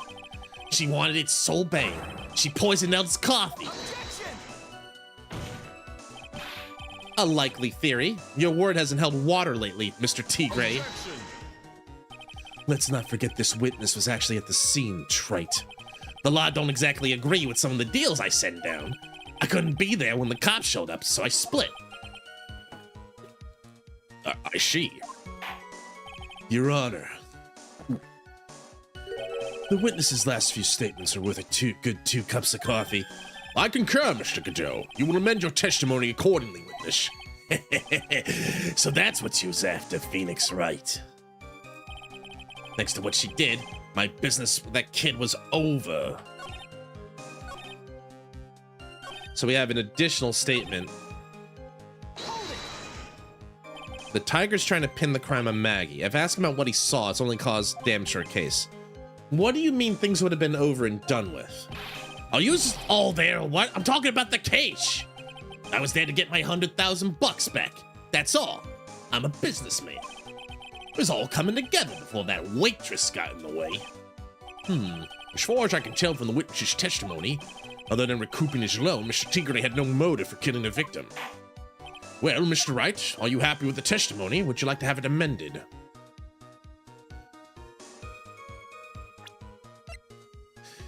He says this has no motive. The motive would be the $1 million bill he owes Viola's granddad. Because he can't be having that. He's unhid. He killed him to make a statement. I'm not gonna get anywhere with the testimony as it says. Your Honor, defense would like the testimony amended. Very well. Witness, you will amend your testimony. Reflect your recent statements, please. I was after $100,000. I didn't have no other reason to kill the guy. Can I press it a third time? I'm gonna take a safety save just in case. I don't know when the game's gonna ding me again. There is a big reason though. We know it. Are you saying you had no other motives that day? Yeah, so what? Then why didn't you take the lottery ticket when you left? Why'd you think? Because of Four Eyes over there. Because of Maggie? How about you go ask Four Eyes for that $500,000 ticket? She wanted it so bad. She poisoned Elk's coffee. Oh, we're back to here, so I can revert it.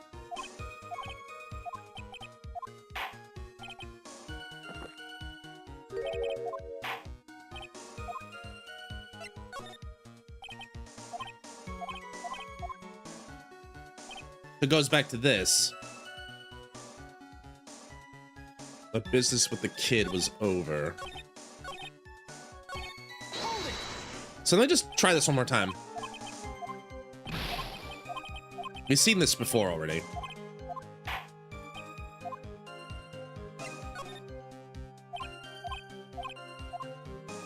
So he just switches now between that and this.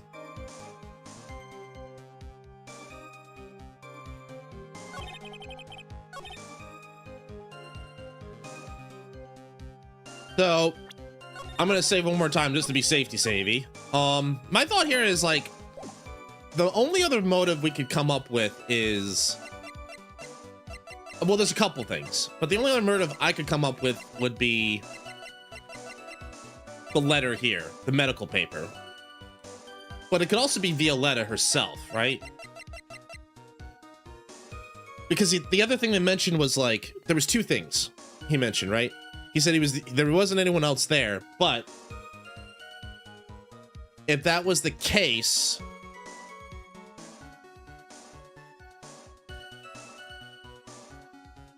I guess what I'm trying to say is like, he could have just taken the ticket, but he couldn't have just taken the ticket because there would have been witnesses to see him take that, namely Viola and Mr. Armstrong. And, you know, he had his own motive, but I'm gonna try. It's not the profile, but maybe it's the letter. It does? You're forgetting something. Why settle for $500,000 when you can get over $1 million?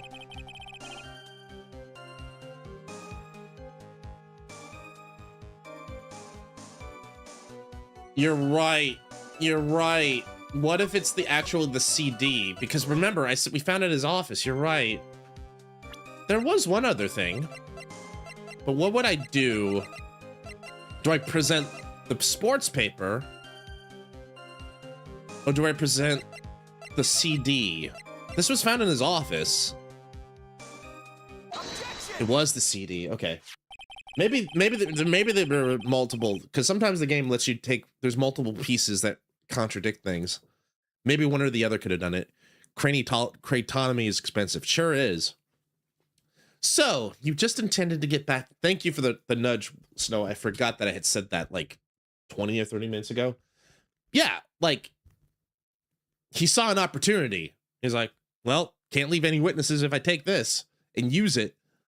So you just intended to get back the $100,000 Mr. L owed you, correct? I loaned the guy the cash, so that's my right. Unfortunately for Mr. Elg, I don't believe the $100,000 is what you were really after. Objection! What are you getting at, Wright? What else would a moneylender be after other than money? Oh, the moneylender was after money, but money in a totally different league. The kind of money that a single disc like this would fetch. What is that? A computer virus, Your Honor. A virus called MC Bomber. A computer virus? What does one of those do? A computer virus is a program that wreaks havoc on the insides of a computer. A computer? What does one of those do? I don't got like a billion hours to do this. Phoenix, you did it. I guess the beard isn't the only part of his honor that is from the Stone Age. I'll explain to you later, Your Honor. Right now, this is the important point. A virus like MC Bomber would be worth several $1 million on the black market. Several $1 million? Lending the money with no hope of ever seeing repayment would normally be bad for business. But in this case, the very fact that Glenn Elk had no way to pay the money is crucial, because it meant that the tiger had him by the balls. He had him by the cojones, that one. What? Glenn Elk was a programmer, a highly skilled programmer. That skill was the collateral Mr. Elk put up in order to borrow the money. Objection! You're trying to suggest the witness's motive was to get hold of the program. Exactly.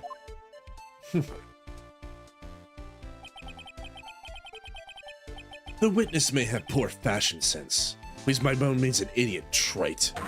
A man like him could get his hands on $1 million without resorting to murder. Of course he could, provided he had time. But what if he needed the money right then? When the pressure's on, the luxury of choice tends to disappear. It seems you have a logical conclusion for this theory, Mr. Wright. Would you care to share it with us? Why did Mr. Tigre need money to the tune of $1 million?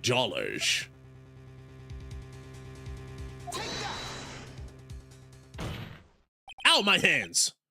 In December of last year, you found yourself in need of a huge amount of money. About 6 months ago, you were involved in the traffic accident, weren't you? An accident involving a car and a scooter in which a young woman was injured.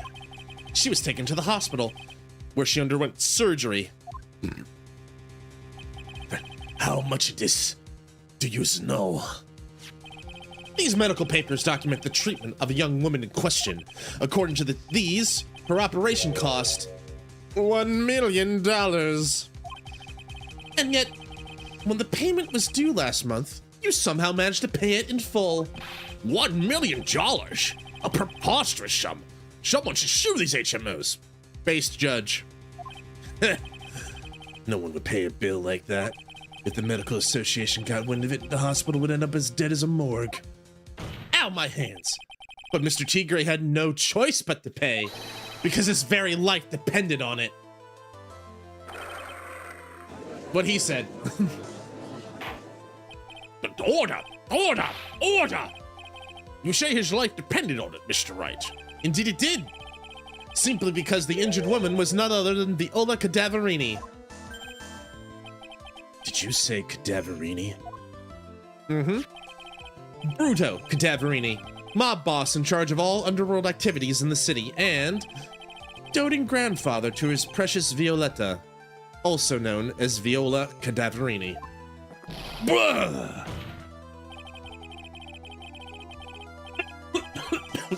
Sorry. I'm dying. really immersing myself in the Godot character right now.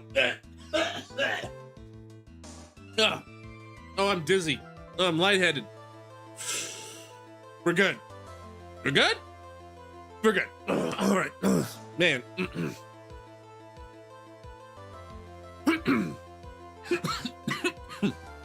All right. I think I'm good. I think. I'm good. I think. I'm good. I think. All right, I'm good. Okay, give me a minute. Now I got hiccups? Oh, man.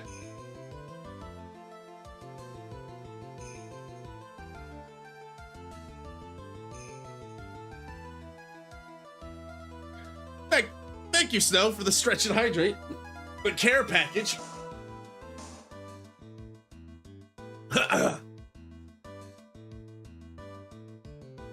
right.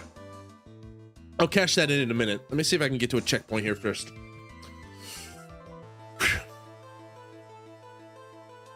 Your life was in danger unless you paid compensation to the boss, correct? It makes sense. You were desperate to acquire the $1 million Bruno Cadaverini demanded of you. So desperate, in fact, you decided to sacrifice Glen Elg's life to pay your debt. Rabble, rabble, rabble, rabble! On the day of the murder, Mr. Tigre's sole intention was to get his hands on this CD. Glen Elg had no way of paying back the $100,000, and Mr. Tigre knew it. But then a miracle happened. The kind that Mr. Tigre would prefer to say never happened, but he can't. And neither can I. Oh, okay. So what happened that day was Tigre walked in being like, listen, you can't pay. Give me the CD. We'll call it even, right? Glenn hits the lottery. Is like, fuck. Well, I'm taking the CD anyway. And, you know what's in it. So, can't have any witnesses. Sprinkle, sprinkle. And he salted the tea. And the tea was so revolting that Mr. Elk died. Also, the salt was potassium cyanide, but minor detail. Okay, so that's kind of like the series of events. All right. The kind that Mr. Tigre would prefer to say never happened, but he can't, and neither can I. Hi, Shaya. Welcome in. Welcome in. Welcome in. How you doing? We're playing some Phoenix Wright here. We're getting to the juicy part of the case. The lottery win? Exactly. At the 11th hour, Mr. Elg won $500,000 of the lottery, which left Mr. Tigre with no way of getting his hands on that all-important CD, chilling in PoE. Okay, that's good. Well, I'm glad you're chilling, having a good time. At least, no legitimate way. The Salt Bay. That's the Salt Bay.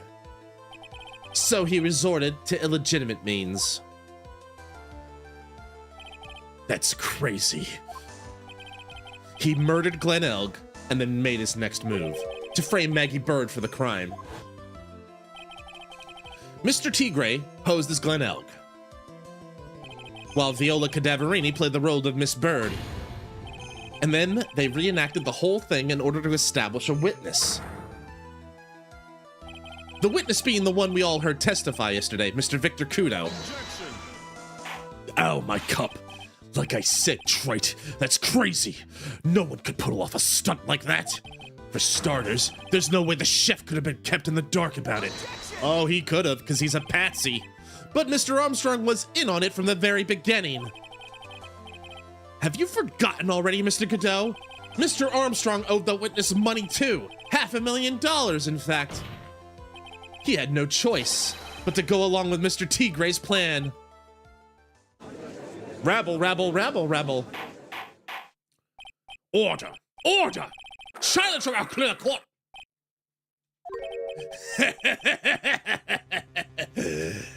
You've put on a good show, Spiky. I think he's talking about me. If you want to stay alive in the loan shark business, you gotta be careful. You saying I dressed up like that kid, created a witness, and framed someone. If I did something crazy like that, I'd leave a trail as bright as my shirt. I ain't dumb enough to do something sloppy like that. I agree. You do? Despite your appearance, you are very careful. That's why you took one more precaution. One more trick to make sure Miss Bird had no way out. What? Another one, Mr. Wright. Let's think back. What would we need to do? Interesting. Why don't you fill us all in, Trite? What was the trick you say Miss Tigre performed to frame the accused? Oh, shit. Is it the ticket? It's either the ticket itself or the apron.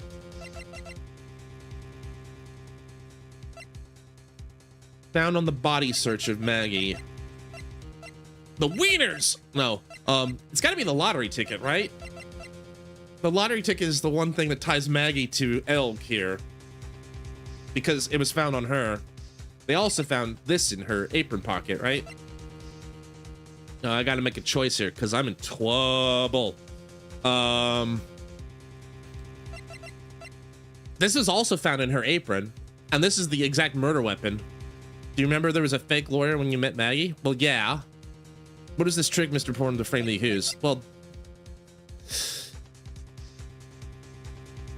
but like, that's like to...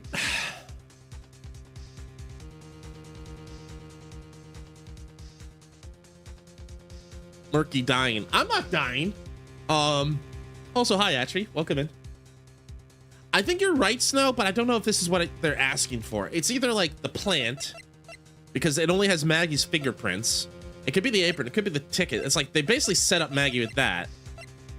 Thanks for the paper boat. Appreciate it. I'm gonna try it. Wait, did he say like repeat on that or something? I didn't see the repeat. Anyway. All right, Snow, I'll hear you, but let's see here. Is this it? What on earth is that? What an insult to think anyone could be fooled by such a childish imitation. He doesn't remember, does he? Consider yourself insulted, Your Honor. Mr. Tigre. All right, Snow. You know what? I concede. You were right. I figured like what they were trying. I figured that was going to be like the last nail in the coffin for this case. Like that was going to be the last thing. Like I felt like poetic. Like I shoved this badge in his face and then he dies. I figured they wanted me to tie like Maggie to the victim, like how how Tigre tied Maggie to the victim. That's all. Anyway, you were right. Think about it. Tiger thinking a badge trying to sue the defendant. Yeah. Which is pretty direct, and it's a pretty dirty trick. But I was just thinking, like, plus we also saw the suit in his office, but like I was thinking the reason I didn't jump to that conclusion right away, Snow, was the reason I didn't jump to that conclusion right away was because I was trying to be like, usually this game wants you to do step by step, like, okay, there's a gap here between fake to that. It was like step, step, step, fake, right? That's why that was my logic, basically. It's like, based on the other games, it's like, you don't just jump straight to the fake badge. You have to establish why the fake badge is important. You didn't just pose as the victim on the day in question. A month ago, in this very court, you posed as me. Oh, damn, you okay, Ashby? Hopefully you're okay. What? That's the truth. But the witness looks nothing like you, Mr. Wright. Oh, so? Now that I think about it, it was you, wasn't it? No doubt it was you, standing in here this very court a mere month ago. The Phoenix Wright who put up the most disreputable, shabby defense I had ever seen. Objection!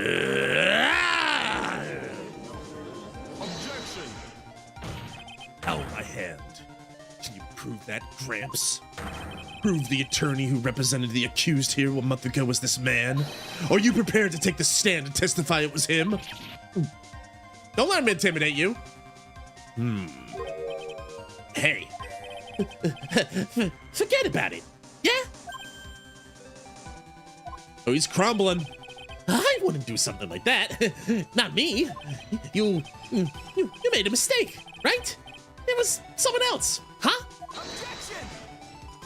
Ow, my hands. Have you no pride, sir? Objection! Oh. I thought I was gonna get into bash the... This isn't a matter of pride. In case you didn't know, trite, here in court, we deal with people's lives. Also, I should probably take a safety save before I die again.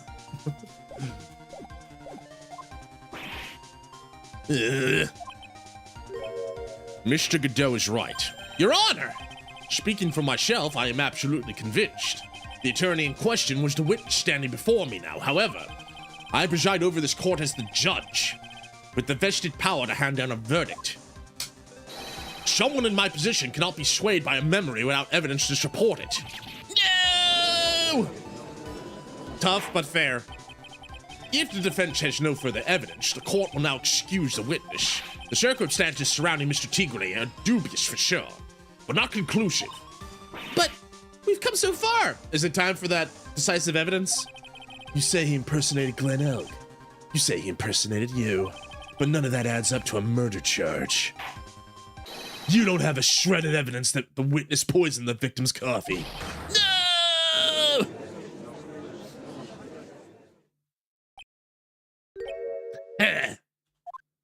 Oh, well, he found his bite all of a sudden. Sucks to be you, Wright. Don't mess with the tiger, or you're gonna get mauled. You's got that? All we managed to do here was chase him around a bit. I was so close to getting him to admit his own guilt. Looks like I won't be needing a refill. If I just had one more piece of evidence. Did someone say one more piece of evidence, pal? One more piece of evidence and maybe I could get Maggie off the hook. This witness's cross-examination is over. You're free to go, Mr. Tigre. Rabble, rabble, rabble, rabble, rabble, rabble, rabble. Hold it! Your Honor, sir. Wait! It's the man! Gumshoe! Detective? Detective? Detective Gumshoe? Sorry it took so long, pal. I staked everything on this. My badge, the works. So here it is. My heart's counting on this, too. What is it, Detective? Isn't it obvious, pal? It's the final decisive piece of evidence.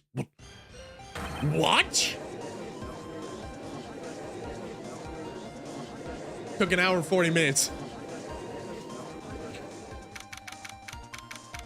Still not done. We were at the final part of the case. It's 2 hours later. Oh my goodness. District Court. Sorry it took so long, pal. I finally got the results from the lab. The results? About the prints, pal, in this medicine bottle. Oh, so do you know who the prints belong to now? Do you think I'm some kind of hack detective? Of course I know. So, tell us. They're the tigers, right? I knew it. You bet. Clear as crystal all over the bottle. The Furio Tigre's paw prints, all right. That's great. We got him now, Nick. What's wrong with you? You've hardly said a word since Detective Gumshoe got here. He's laid everything on the line for this, Nick. I know. Look, I'm sorry. This is kind of hard to say, but it really doesn't make any difference whose prints are on that bottle now. Huh? What? Why not? What we need to produce at this stage in the trial is irrefutable evidence that the tiger put poison in Glen Elk's coffee. He's already admitted that he met the victim. The fact that his prints are on this bottle, that really doesn't make any difference now. I know it. Great. No matter how hard I try, I'm never any use. Hey, don't be so hard on yourself. This was our last chance to help Maggie. And I've been working some useless piece of evidence the whole time. It's all right. I'm a real loser. It's not breaking news to me, pal. Detective? Gumshoe? Maggie! You've been working hard on something for me? I'm sorry I let you down, Maggie. I know you didn't do it. And I'm a detective. We're supposed to be able to prove stuff like that. I'm really sorry. I'll get out of your hair now. Detective Gumshoe, wait! He's gone. Too ashamed. Isn't there anything we can do now, Nick? I wish there was. Gumshoe worked so hard to get that evidence. If only there was some way I could use it. Okay, so why would Tigre need to touch Glenn's medicine?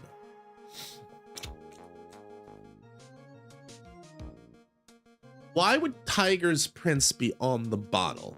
Remember, we gotta think outside the box. It's covered in his fingerprints, but why? Because it was in a bag. Why would he need to touch it? January 8th, 3:04 p.m., District Court, courtroom number 4. Rabble, rabble, rabble, rabble, rabble. Possible. Anyway, Snow and everybody, I need to go get some water because I gotta hydrate and stretch. So we're gonna take a quick stretch break. It's been 2 hours. Snow, Tony, Ashby, Shea, Lirvin, Shizu. Who else is here tonight? Thank you guys for hanging out with me tonight. I'm gonna put the ad break in. I'm gonna go hide. I'm going. Don't bully me. Everyone on YouTube side as well, like Jupiter and Dahlia, Miss Hawthorne. I'll see you guys on the other side of the ad break. I'm just gonna hit the BRB and stretch. Enjoy the music while I go get a break. I'll be right back.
Boom.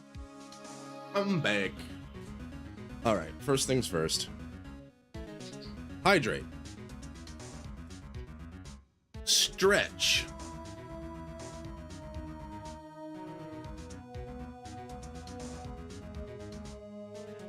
Circles. Hip circles. Hip circles. Back.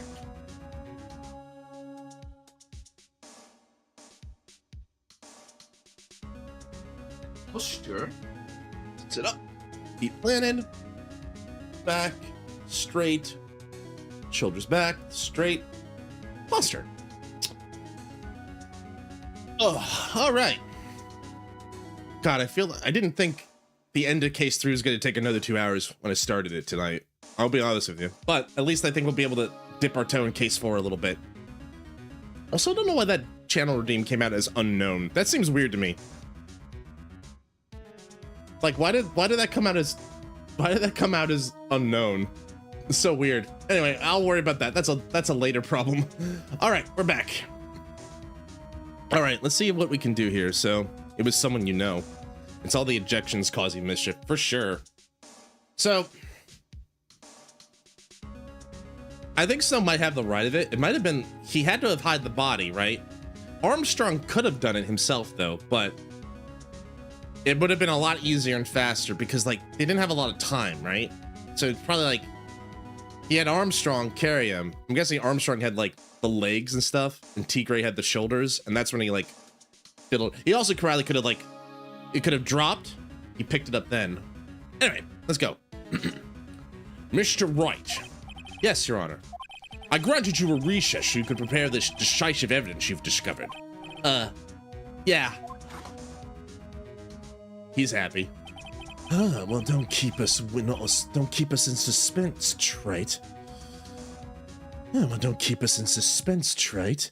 Show us. Naturally. We can assume it's evidence that will actually stand up in court, can't we? You don't trust Detective Gumshoe? Think, Phoenix. Don't let Gumshoe's hard work go to waste. How much more of my time are you's gonna waste?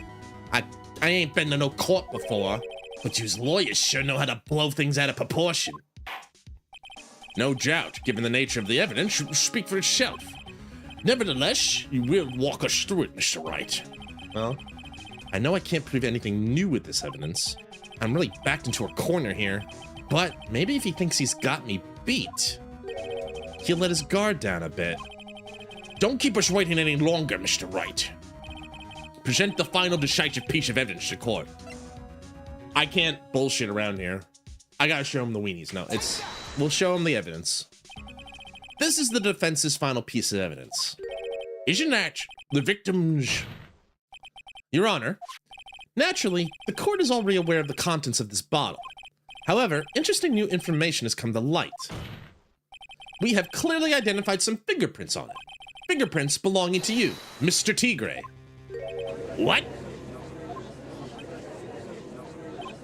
But, Mr. Wright, what conclusion are you hoping to draw from this new information? Everyone here knows what this bottle contains, except one man. One person in this courtroom should be theoretically in the dark. Mr. Tigre. My prints are on that pansy-looking bottle? Is that what you saying? Well, what the hell's in it anyway? Oh, I gotta bluff him. A phony trial, a phony lawyer, phony clues. Everything's about this case has been phony. Seems like the perfect excuse for some phony evidence. Ow, my hands! Mr. Tigre, this is the decisive piece of evidence that will prove your guilt. Why? Because it contains... potassium cyanide. This bottle contains potassium cyanide. Potassium cyanide? The poison used to murder Mr. Elg, Your Honor. The victim's killer used this very bottle. And on this bottle, Mr. Tigre, we found your fingerprints. Well, how to explain that?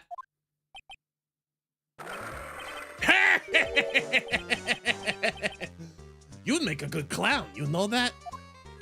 What? You ain't never gonna get this to stick. You was just making me laugh now. You think a cheap bluff like that's gonna fool the tiger? A bluff? I can see straight through you, Phoenix Wright. That ain't the bottle with the cyanide in it.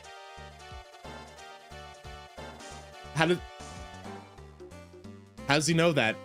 Wait, how do you know that? No. This is the bottle we found traces of the poison in. Don't mess with that tiger, you're gonna get ripped to shreds. The cyanide bottle was brown. It was made of glass. Oh, damn. we just fucking duck seasoned his ass. Interesting. What Shizu's saying? Interesting. Yes, interesting. That cheap piece of trash. Don't look nothing like it.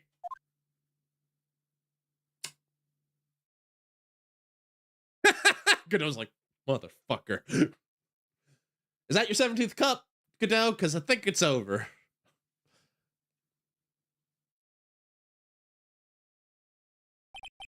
Got him. At last. Oh, we made him do it. What? Why has everyone gone quiet? I said that bottle. Is this the bottle you're referring to? Yeah, that's it. That's the bottle the cyanide was in. But yous ain't gonna find my prints on that bottle. Don't let that cozy looking suit fool you people. That lawyer's just playing dumb games. Tell him, Mr. Prosecutor. Tell that guy where to go. Oh, I wish he could. Oh, believe me, he wishes he could, but I don't think he's gonna have a chance. You still haven't figured it out? Don't you realize what you just said? What I said? What did I just say? You were summoned to this court for the first time earlier today. If you really had nothing to do with the murder, you shouldn't have known all the little details. For instance, you shouldn't have known what kind of bottle the potassium cyanide was in. Ow, my hands. But just now, you slipped up in front of every single person in the courtroom. You described the exact bottle used by the killer to hold the poison. Yous don't know who's yous messing with. I'm the Tiger. I control millions of dollars on the black market. You think I'm gonna let some jumpsuit get the better of me? Sure. The last piece of evidence was phony. But that's just what you deserve. The phony trial with a phony lawyer. It was all played out by you. The biggest phony of all.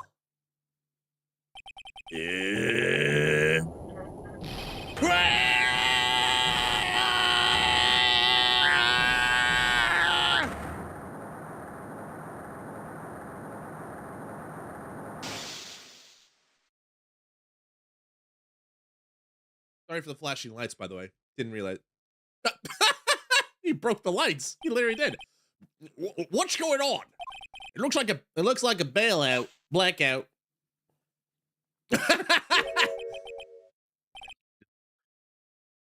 Trite. Sorry, Tony. Hope I didn't get you in trouble. To Tony's boss, I'm sorry. He's working hard. I'm just his second screen entertainment. He's working hard. You should give him a raise. Also, I'm sorry for if I disturbed the office or anything like that. Anyway. Well done, trite. Did he run away?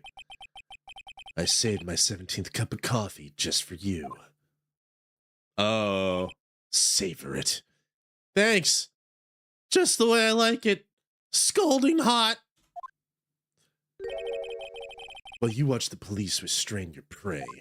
Savor it while you watch the police restrain your prey. I caught myself a tiger.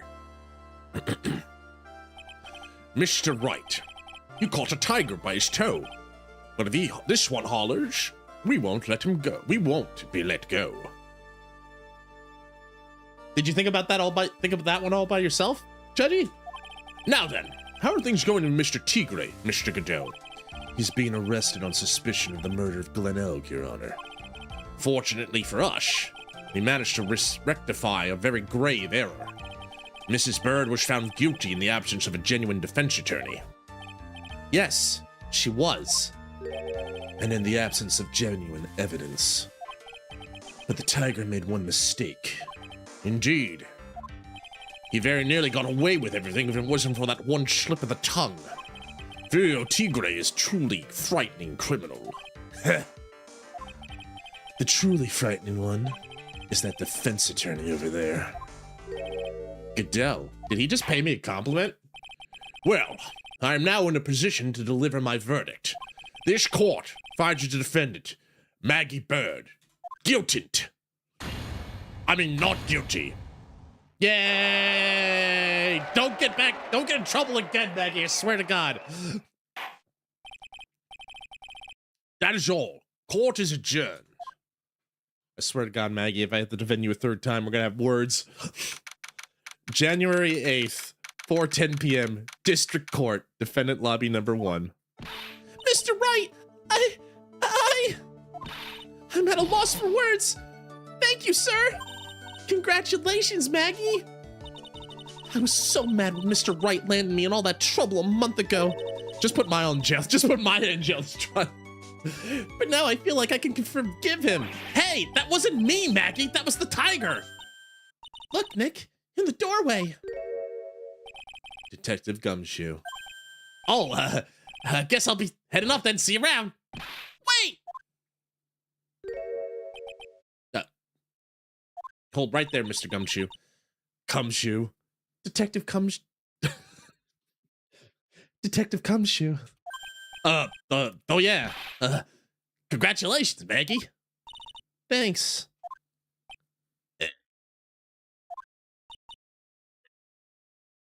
It's a long story, but our good friend Wool dubbed him that. Well, that nickname is yep. You can thank our good friend Wool for that. I knew you were innocent all along. Why didn't you say that in your testimony then? Ooh, that's got to be like a knife stab. Huh? Oh, well, I was, I guess I'll be heading off then. See you around. Wait up, detective. He just ran off. Coward! Maggie, why are you being so hard on him? He busted his butt for you. It's thanks to him we got the medication bottle. That wasn't even of any use. But it's only because Mr. Wright used it so cleverly. Detective Gumshoe was running around in circles. Poor guy. Looks like she still isn't ready to forgive him. Can't you put in a good word for him, Nick? Yeah, Maya's right. I should help Gumshoe out. It's clear he needs it.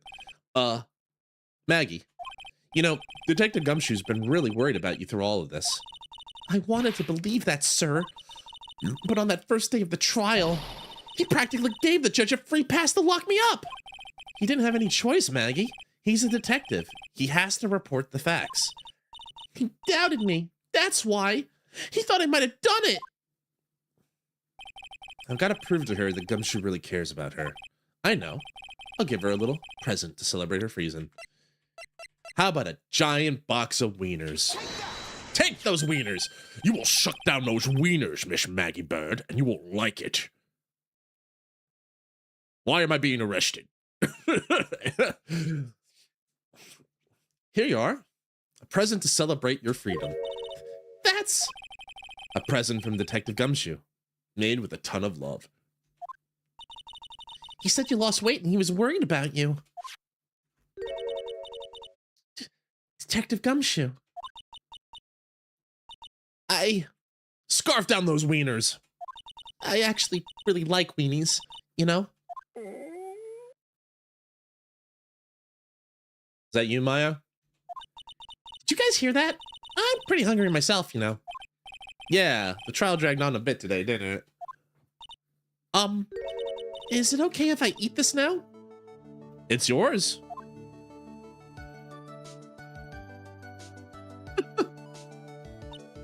So, how is it, Maggie? Tastes like freedom. Maya's guilty of being sent to jail. It's really good. The taste of freedom. How many days old are they? Not that old. Like basically less than a day. So the case of phony versus real finished. The false allegations surrounding Maggie have all been cleared up. And who knows? Maybe a whole new chapter, her life, is about to start. Case 4, Maggie goes to trial again.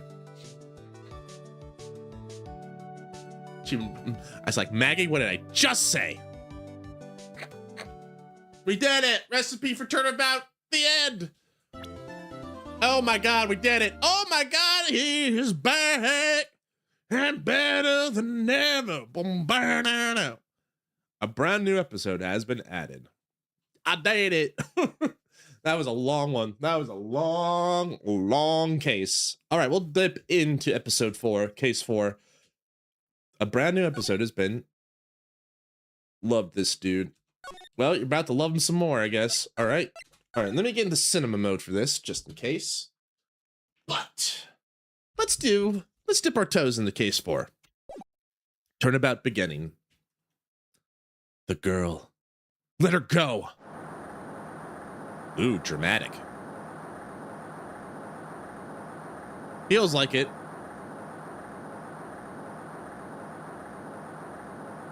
Shut up. Come closer and I'll kill her. Sorry. But you're not gonna get the chance.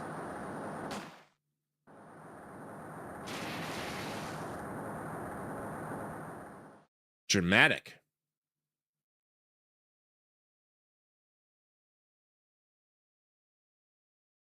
Phoenix, why are you in the hospital? I'm reading through the file of an old court case.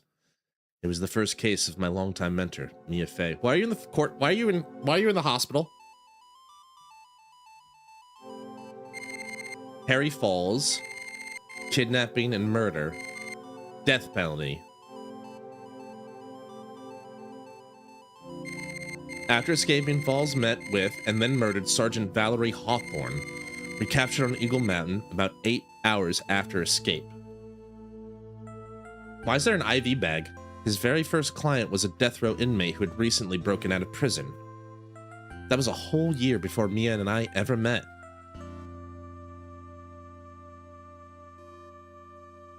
He suffers from ligma. 6 years earlier, Mia Fey, first trial. We get to play Mia again. Cool. He got Cansades. February 16th, 6 years ago, 9:24 a.m. District Court, Defendant Lobby 4. Ugh, I'm so nervous. I feel like I'm gonna die. I never should have accepted this case. Ah! Hey man, like, do you have to... They didn't let you like not carry the ball with you to court? Why do you have a rope around your neck? This is a little grim. 07 3D. 3D what? Alright. 3Ds? Good morning. Don't be so jumpy, Mia. I didn't do nothing! I swear! I didn't kill nobody! Terry Falls. My first client. Doozy of a first client. Sentenced to death 5 years ago, and now a prison escapee. So he's a double murderer? So he was all right. I'm gonna keep an open mind. But knowing how this game works, it's probably gonna be like he didn't even commit the murder 5 years ago, and I have to retry that case so I can retry this case, etc., etc. We'll see. Just relax, Mia. Make small talk. Try to relax him. So why did you escape anyway? Great small talk, Mia. Oh, dude, that's gotta be bad for your teeth, man. I don't think that's a jawbreaker. I know it looks like it's like gonna be like you know, like blue raspberry flavor, but like, I don't think I would put my mouth on that. You don't know where it's been. I'm sorry. I didn't do nothing. I didn't kill nobody. I never lied. I didn't escape from nowhere. But Mr. Falls, as in like takes the fall? Hello, Astro Dude. His prisoner number 073D is Goro Awase for Onamida. His original name, Onamida. Okay. His original prison number, Onamida. Okay, Goro Awase. Okay. Neat. Oh, wait, he is. Because, like, 073, he looks like the bowing man. I do, like, OTL for the same thing. The guy who's doing the Dogeza. The Dogeza? Interesting. Also, hi in. Welcome in, Astro Dude. Welcome in. We're just starting case 4. Mia confesses him that he did it. But Mr. Falls. But yeah, Mr. Falls. I just as in takes the fall. That's pretty interesting.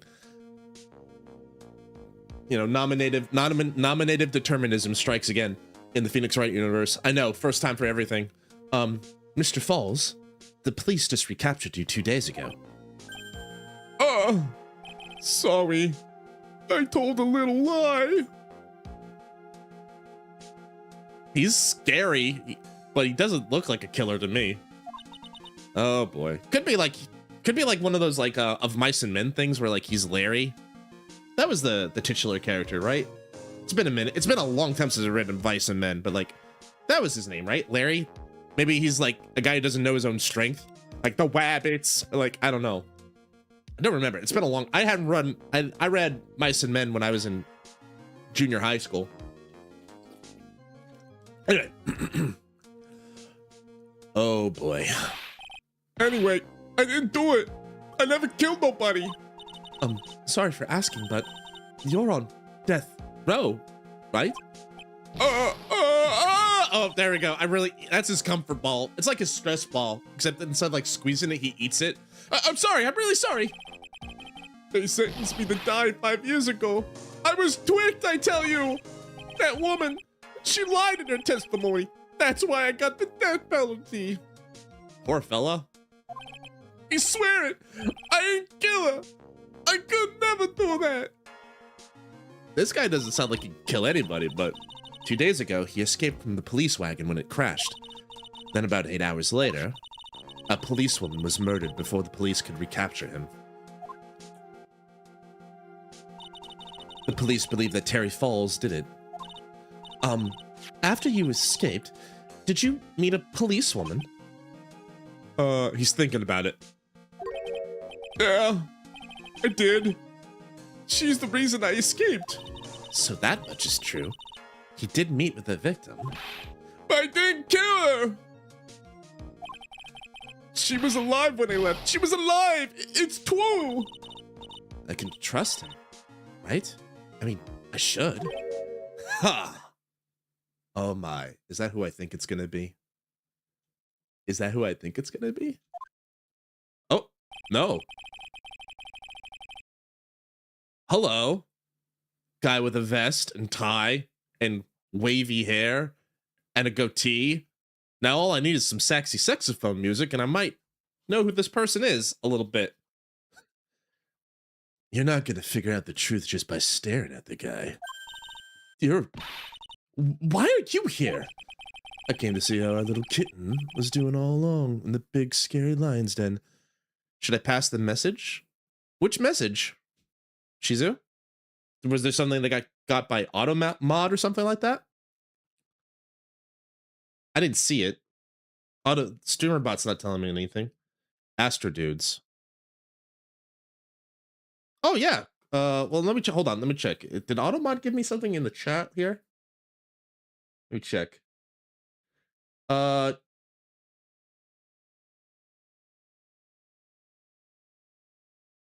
Please go ahead, Shizu. I don't know. Maybe Automodded got him. Please go ahead. Thank you, Shizu. I appreciate you. Everybody give Shizu a big hug. Shizu, I'm looking forward to tomorrow. I will leave it at that. Michiro Onamida. Michiru Onamida. Okay. Is a play on Namida ni Michiru, which means full of tears. Well, he does cry a lot, so that makes sense. Yeah, the kanji, some of those kanji I know. I don't know all of the full context, but like, that makes sense. Cool. I learned something today. He definitely seems to be a bit of a crybaby. Anyway, thank you, Shizu. And thank you, Astro Dude. I appreciate it. Sorry for any trouble there. I think Shizu's just doing her job, and she's doing a great job of it. It's not really a job. I should pay her.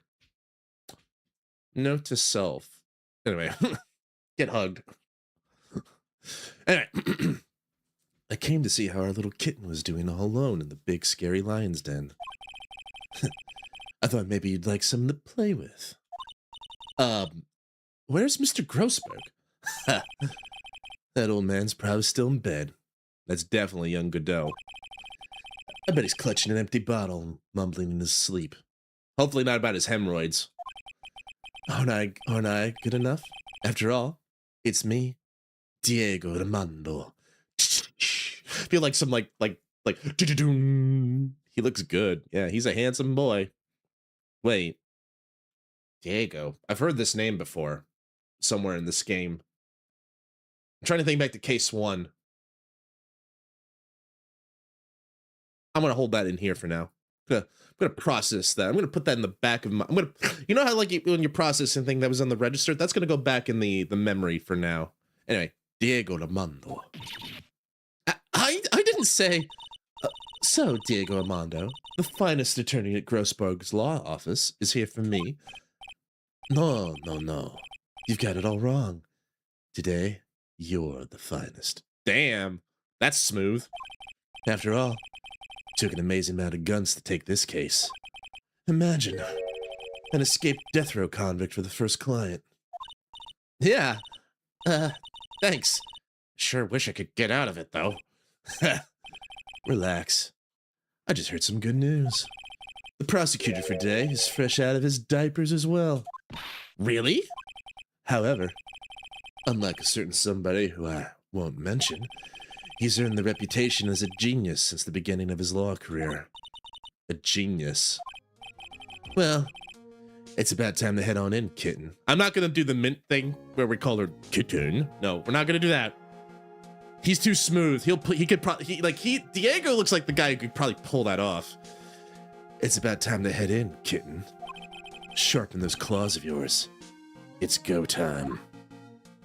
A solitary confinement cell for the condemned must be the world's loneliest place.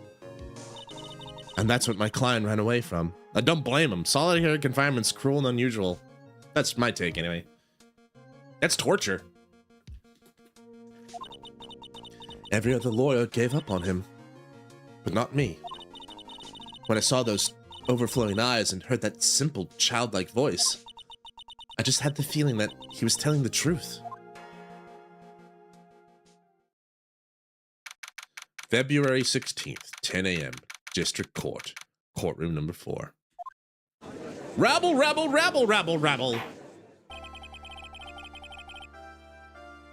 I'm sorry. Rolls for kitten, Vitten. Wait. Is this our judge? This is only like 6 years ago, right? Like, holy shit. Judge, what happened in 6 years? Time was not kind to him. Or is this the guy who goes like hoser? Is this the Canadian guy? Who's this hoser, eh? I don't know. If he says hoser, I'm gonna switch to a Canadian thing. But for now, court is now in session for the trial of Terry Forge. The defense is ready, Your Honor. There's the boy. Prosecution has been ready for a while, Your Honor. I understand the lawyers for both sides are newcomers. Yes, Your Honor. I'm Mia Fey. Miles Edgeworth, Your Honor. So you're the new prosecutor everyone's talking about, eh? They say you've joined the prosecutor's office at quite an early age. At 20, Your Honor. I guess our little kitten hasn't earned herself much of a reputation yet, huh? Come on, Mia. You can't lose. Not to someone younger than you. Young people running a trial. I'm not too sure how I feel about that. Now then, the defendant in this case is currently a felon on death row. 2 days ago, he escaped from a police wagon. Is that correct? Precisely. But the defendant is not on trial for escaping prison. On the day the defendant escaped, a policewoman was murdered. So we're here to determine if Mr. Falls is responsible for her death. You got it, kitten. Well then, Mr. Edgeworth, let's hear your opening statement. Yes, Your Honor. It was 5 years ago. The defendant, Terry Falls, was sentenced to death in this very court. His crimes were kidnapping, extortion, and murder. The girl he threw off the bridge was only 14 years old. Truly horrible crime. I remember it well. There was no decisive evidence, so the trial was long and protracted. Really? That doesn't sound like any trial I've been familiar with. Correct. But in the end, what finally decided the case was a certain witness's testimony. There he is, channeling his Channeling his mentor. Channeling his mentor.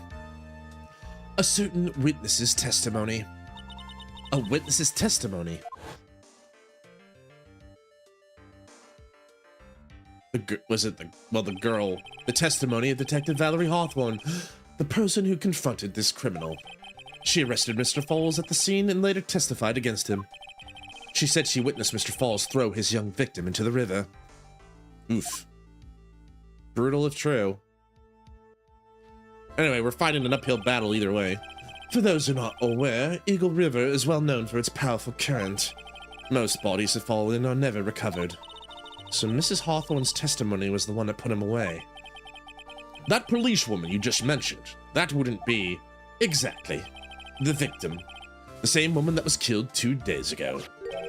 Police Sergeant Valerie Hawthorne. Aha! I see. The man who was sentenced to death, which based on the testimony, escaped 2 days ago. With only one thing on his mind, to take revenge against the woman who convicted him. Man, Judge, you are, not doing a very good job of being objective in this one so far. Aha! Truth is becoming clear to me now. We haven't even started trial, Your Honor. Huh? Yes. Yes. It's quite obvious the defendant's guilty. Objection! Yeah. Wait a minute. That is not right. Out my hands. At least hear the case before you decide the outcome, Your Honor. Watch yourself, Miss Fay. I'm not sure I care for your word choice or your tone of voice. Young people these days simply don't know how to respect their elders. Why, you're even younger than me, you hypocrite! Now then, Mr. Edgeworth, please call your first witness. What an asshole. I prefer my older judge. He's also an idiot. He's an idiot. This guy's an asshole. I'll call the detective who's in charge of the initial investigation of this case. Is it Gumshoe? Is it a young Gumshoe? Oh my god, do we get to see young Gumshoe? There he is. Oh my god, he's actually got a nice suit and coat? Who is this guy? Witness, state your name and occupation. Gumshoe. Dick Gumshoe. I'm the homicide detective in charge of the case, sir. I finally got promoted to the detective division half a year ago. Oh my god, a young detective Gumshoe. Who would have thought? We're going down the nostalgia again for this one, Boat. I don't believe anyone asked you about that. Hey, man! You got an idea how much work it takes? What is it? You're really gorgeous. I mean, you're right. Also, time and place, Gumshoe. Excuse me? No, seriously, my heart. It's aching for you. Oh my god. What engine did you try with your game endeavor? Hi, Soup. Godot, to be specific. Which I still am. I've been thinking about a way to get back into a game. I want to do a game code stream eventually. I just got to set up my hardware. I want to set up my streaming and my hardware and everything. Godot? Yeah. Sure am. Detective, pull yourself together and try to be professional. Otherwise, I'll write you up on contempt so quick that something other than your heart will ache. I mean, Godot is just basically a backend running Python, a specialized flavor of Python. And then, you know, it has a game engine with a bunch of tools similar like Unreal and Unity. I played with Unity a little bit. Never tried Unreal. But Godot's done some good stuff for me. Okay, I got it. Now, detective, tell us about the incident. Yes, sir. God, I hate Python. It brings me... I am not the biggest Python fan either. I can program in it. I've programmed a lot of things in it. Python... How do I put this? Python's really, like, the reason why Python sticks around right now is because all of your ChatGPTs and your, you know, all of your models, inference models and stuff like that, and your harnesses use Python. Most of the work is in Python. Python, when I was growing, back in my day, Python was actually a really effective scripting language for like small things. But in my opinion, Golang is a better scripting language than Python now. And the other thing that's really hurting Python and makes it so fucking annoying to deal with is Python's package managers, all like 550 of them, are so annoying, and they don't work well with IDEs, and they don't work well with this, and you gotta have a virtual environment, and each environment's different. It's just frustrating. There's no like, whereas like I go to Golang, I install Golang, I put Golang in my thing, I'm done. That's it. It's literally that simple for me, I feel. And it's just like, oh my God, so frustrating. Anyway, moving on. Yes, sir. Right away. The victim was Sergeant Valerie Hawthorne, a veteran on the police force. She was stabbed in the back with a knife and died from excessive blood loss. That much is already stated in the autopsy report. The court would like to hear more details about the incident itself. Do I have the autopsy report? I do. Here's my badge. Died from blood loss between 4 and 5 p.m. Stabbed in the knife back. Okay. Yes, sir. I got you. Okay. Let's take a look at this aerial map of the area here. All right. This is a sketch of Dusky Bridge, an old suspension bridge. And the river that runs under here is Eagle River.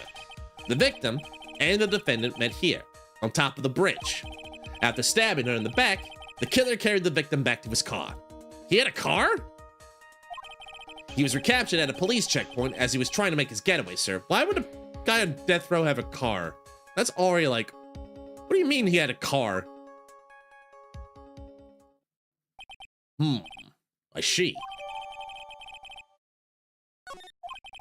Was the victim's blood found on the bridge? The victim, Sergeant Valerie Hawthorne, was wearing a thick coat, sir. Unfortunately, no traces of blood were found on the bridge. Mr. Edgeworth, I warn you that I absolutely despise conjecture. If there was no blood on the bridge, you have no proof that they were even met there. Your Honor. You stupid fool. If you would listen to the testimony we have prepared, I'm sure you'll be convinced. The two of them most certainly didn't meet on the bridge that day. Why, Mr. Edgeworth, I'm not sure I like you wagging your finger at me as though as I were some hose. Oh, he's Canadian. I'm not sure I like you wagging your finger at me as though I were some hosier. Detective, see with your testimony, eh? Yes, sir. Here we go, Mia.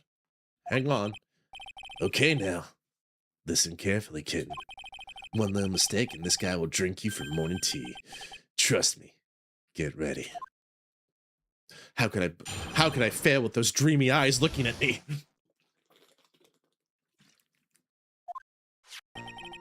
On the day of the incident, an unknown person phoned the sergeant and asked to meet. Sergeant Hawthorne went to Dusky Bridge at the designated time and met Mr. Falls. And that's when she was brutally murdered, sir. The criminal stuffed her body into his car trunk, trying to make a getaway. Mr. Falls was arrested at a police checkpoint we set up at the base of the mountain. Well, you certainly have established the importance of the bridge there. Naturally. Now, would the defense please hurry up and proceed with the cross-examination, eh? Yes, Your Honor. Cross-examination? Coming right up. Hey, settle down there, kitten. If you keep trembling like that, you're gonna make me spill my coffee. I'm not trembling. It's just cold in here. The courtroom can be a cold battlefield, all right. Especially for a beginner. I don't need you to worry about me. I mean, the defendant, the witness, everyone's a beginner in here. You got me there. But maybe you should keep your claws out. Show them what you got, kitten. It's okay, Mia. Stay calm. Just remember those court procedure videos you stayed up all last night watching. I haven't had any sleep. All right.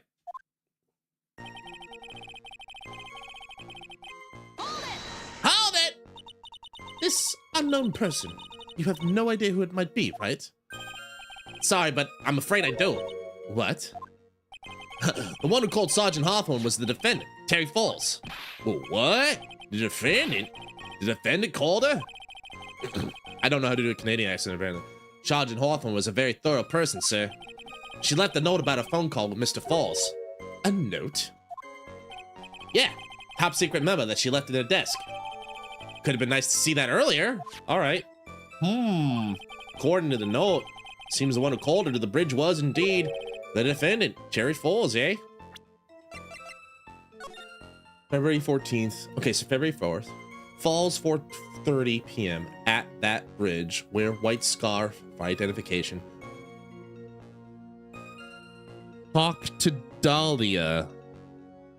It can't be the same Dahlia, can it? Tell her this time, the whole truth must come out. It can't be the same Dahlia, can it?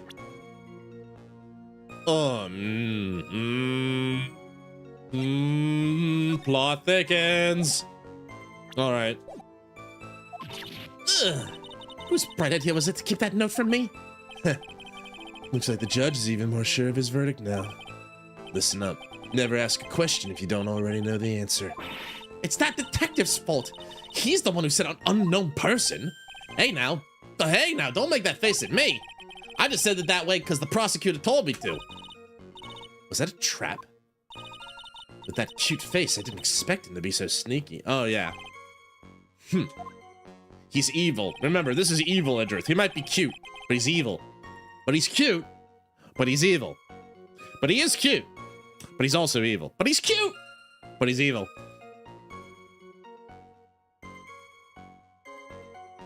I just press everything.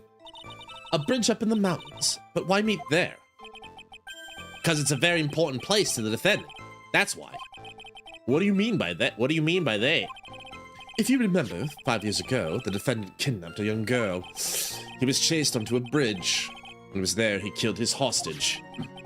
And the place where all of this occurred is, of course, Dusky Bridge. The very place where Sergeant Hawthorne arrested and handcuffed Mr. Falls. Returning to the scene of the crime. How nostalgic.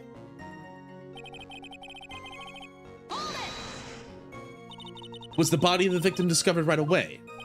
Yeah, we were really on the ball. We found the criminal within 1 hour of the murder.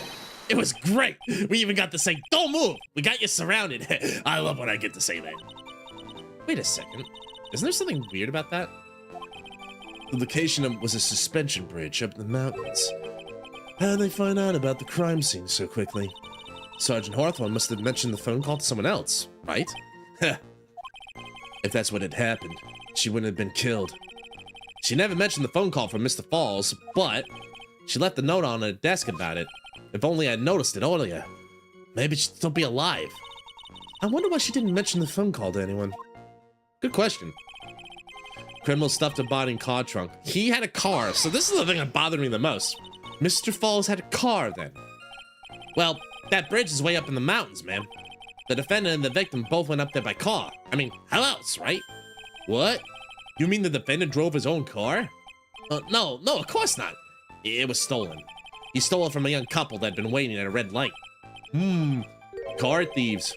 Not sure how I feel about car thieves. Is this guy sure he knows how it feels about anything? This is a photo of the stolen car's trunk. More evidence. Oh, well, that's definitely a dead person. Naturally, that's the body of Valerie Hawthorne in there. Whoa, that doesn't look too comfortable, eh? Didn't you say brutally murdered? The victim. She was stabbed in the back, correct? Yeah. Huh. For some reason, men always seem to get stabbed. For some reason, men always seem to get stabbed in the back. We're talking about a woman here. Can't tell from this photo, but the knife was stuck in the back, nice and firm. The condition of the body when it was discovered is very important information. Detective, was there anything strange or noteworthy about the trunk of the car? Here's a photo of the trunk. I don't see anything strange, do you? Anyway. What did the defendant have to say about this photo? What he always says, ma'am. I didn't do it. I didn't do nothing. That's all he says. Nothing? I wouldn't say he did nothing. At the very least, we know he stole the car. It's just what he always says, Your Honor. Then he always says... Sorry. I told a little lie. Something like that. Well, in any case, seems like he was caught and arrested. Precisely.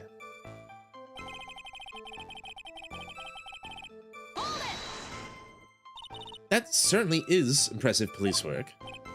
Well, no, actually it's way too close for comfort. We set up that checkpoint just after 5 p.m. We figured that Mr. Falls might try to run. What do you mean it was too close for comfort? The two of them arranged to meet at 4:30 p.m. And it takes approximately 30 minutes to go from the bridge to the checkpoint. That was kind of close. Any later, Mr. Falls would have slipped right by. Listen up, kitten. There's a big trap waiting for you in that testimony. A trap? Walk into it carelessly, and it'll leave more than just a flesh wound. Fun, huh? No, it's not! Well, if you want to have any chance at all, you better get some more information. And if you're gonna get caught in a trap, it's best to get caught early. You can always look for contradictions afterwards. The ever-famous contradictions. I sure hope I can find some of those. I feel they're closer than we think.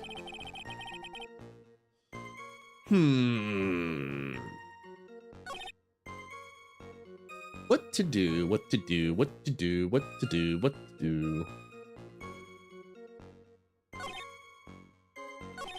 The thing about the photo being presented is interesting. That strange, there's something, what is strange about the photo here?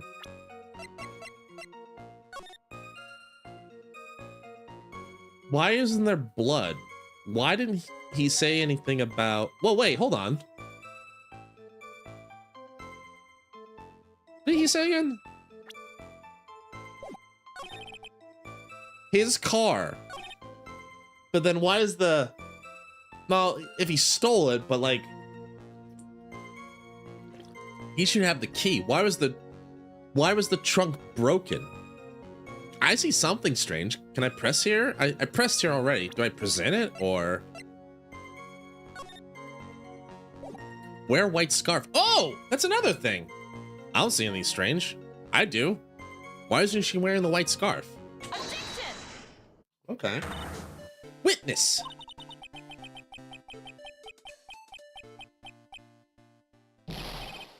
What is it? Do you have something to say, Miss Faye? I'm sorry. I totally forgot what I was going to say. This is the first time I've ever actually had to address someone like that. You should have practiced before coming to court. Honestly, Miss Faye, I'm not sure I like this. Say there, little kitten. Want a piece of my coffee candy? Candy? Well, you're still too young to be drinking real coffee. Come on, Mia, shake it off. You're a lawyer. Anyway, I think that's the contradiction. Detective. Yes, ma'am. This photo, you said there was nothing peculiar about it. Is that correct? Yeah, that's what I said. Well then, I suggest you take another look at the note written by the victim. The note? It very clearly says, wear white scarf for identification. The caller must have forgotten what the victim looked like. Thus, the special request. I have one very simple question for you, Detective. Where's the white scarf? I can't seem to find it in this photo. I gotta go for a while, put on the headset charge, so no audio once I'm back, so have a good rest of the stream. Oh, no worries, Shizu. Thank you for being here. Appreciate you being here. I'm looking really forward to seeing you. Here's helping us collabs. Oh, we got a collab for sure. I'm really happy. I'm gonna be there tomorrow, Shizu. I got a big walk with Coco and Boca, but rest assured I'll be there in some shape or form. I promise. But yeah, get some rest, get some charging in, do what you gotta do. I'm happy you're here. All right. And welcome back. And welcome back. All right. Well, to be honest, we didn't find it in the trunk, ma'am. And you stopped there? You should have looked for it. Ah! Caller told her to wear it to identify herself, so I expect she did just that. Well, Mr. Edgeworth, what do you have to say about this? I see the defense is a little lacking. The scarf you're searching for so desperately. Is it this one, perchance? Ha! Where did you find that, sir? On Dusky Bridge. I was there first. I decided to conduct my own investigation. Why? Why didn't you tell me? I made a decision to keep all pieces of evidence in my personal satchel. It's the safest place I know. Huh. Hotshot sure has a flair for the dramatic. And being an asshole. It's not exactly white, as the caller requested, but as you can see, it's close enough for what it was intended for. Looks like it spent some time in the mud. Not surprising. It was drizzling on the mountain that day. Prosecutor Edgeworth, he was intentionally hiding that scarf the whole time. The court will accept the scarf into evidence. Okay. Now, if the attorney for the defense is finished embarrassing yourself, I'd like to move on with the testimony. That is all right with you, isn't it, Miss Faye? Boy, would I like to wrap this scarf around his smarmy little neck. Yeah, he deserves it. Very good. Now, if we're done with this mud-covered scarf business, the prosecution moves to... Don't worry, Snow, we'll get it. We'll get him back, don't worry.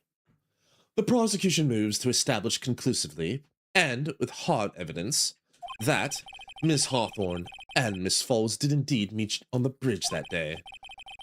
Further, we will show exactly what occurred there. That sounds quite promising. Can't wait to hear all about it. When everything is moving at his whim. Don't forget, kitten. There's a reason why everyone considers this kid a genius. Yeah, because he cheats. Because he's a cheater, pumpkin eater. A genius, huh? Events on Dusky Bridge. Actually, there's an eyewitness who was there when the incident took place. This photo was accidentally taken by the witness. It shows the Vic wearing the scarf, sir. Pumpkin's alright. It was drizzling that day. Unfortunately, it's a little hard to see what's going on. Anyway, the criminal shoved the victim from behind and stabbed her in the back. That must have been when the scarf fell off. Looking at this photo, you really get the sense this bridge is very high up. It's about a 40-foot drop from the bridge to the Eagle River below. Mr. Edgeworth, who took this photo anyway? Let's just say it was a well-intentioned third party. Liar! Ha! Potential witness. Why isn't this person in the courtroom? Well, they said they absolutely did not want to testify. The person in question is very delicate, Your Honor. Besides, as long as we have this photo, we see no reason to compel them to testify. I'm not sure how I feel about that. He's not sure how he feels about anything. He probably goes, this is the kind of guy who like goes to like lunch, is like, you got me a sandwich. I'm not sure how I feel about that. So, as you can see, they ran out of Diet Coke? I'm not sure how I feel about that. As you can see, Terry Foles had both the motive and an opportunity. I think it's quite clear at this point what happened on that bridge. Sure, it's becoming clear to me now. Huh? Yeah, it's quite obvious. He's clearly guilty. Not again! That's not fair! Out my hands! I haven't even done my cross-examination yet! What do you mean, Kangaroo court ass.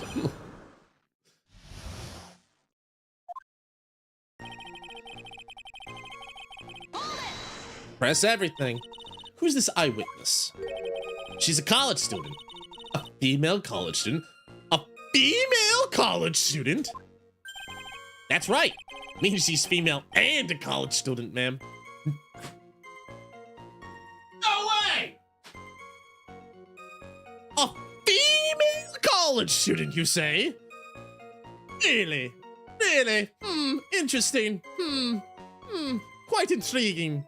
Tell me more about this female and college student.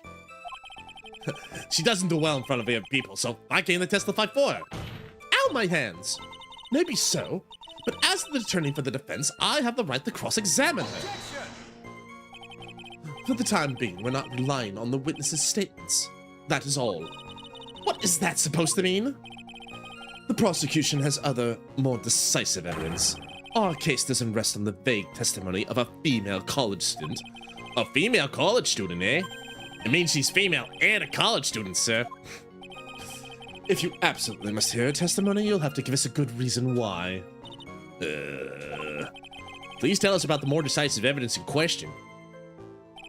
This photo was accidentally taken. Shows the Vic wearing the scarf and a hat, which also wasn't in the trunk. Where's the hat? Did it get blown off or something? Where's the hat? The victim is wearing a scarf in that photo, all right. So, about the witness who took this photo, what was this person doing all the way in the mountains? She was taking photos of wildflowers, apparently. There are many unusual types of flora on that mountain, Miss Faye. People in the area say it's because of the spirits that live there. Spirits? Now you mention this photo. This cloudy fog-like thing. Is it a ghost? I don't believe it. No, Yana. No, I don't think it's a ghost. It's drizzling. Drizzling, huh? That's right. There was a light rain coming down. The whole place was dreary. But not as dreary as the mood in this courtroom right now. I'll tell you what. Hey. We like to have fun here. A man is dead.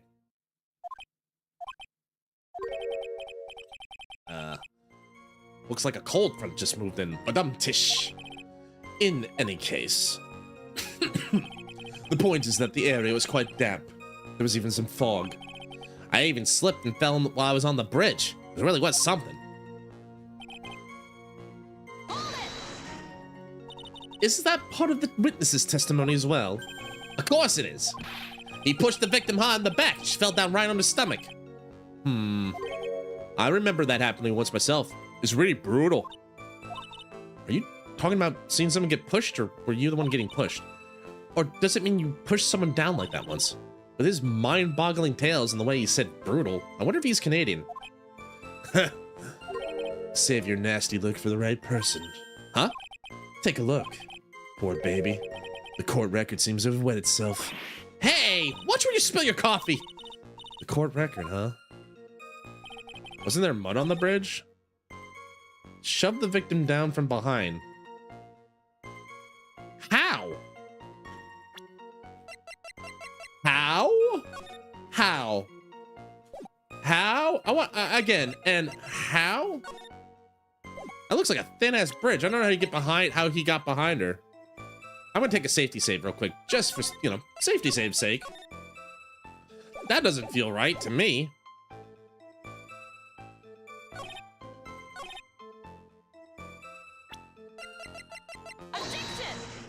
Really? Really? Well, yeah, there's mud. You don't have a problem, but we do have a penalty. There wasn't a problem. Can he just let it slide? I guess this is a scarf. Nope, it's not the scarf either. Is that the thing I need to press on? We don't have a problem, but we do have a penalty. Eh? Alright, let's see here. I figured the photo isn't good enough, but maybe it's the hat thing too. That must have been when the scarf fell off.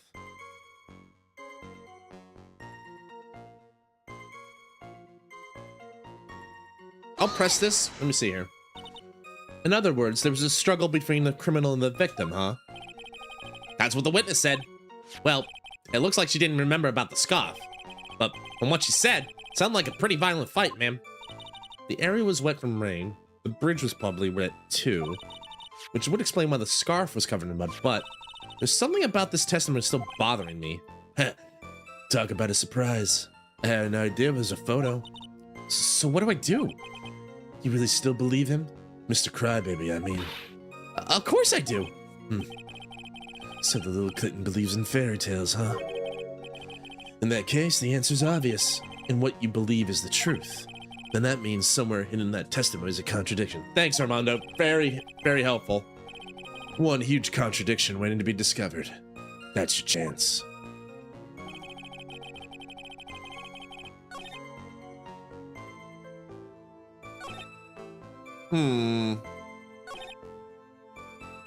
Is it one of those instances where I need to press things multiple times?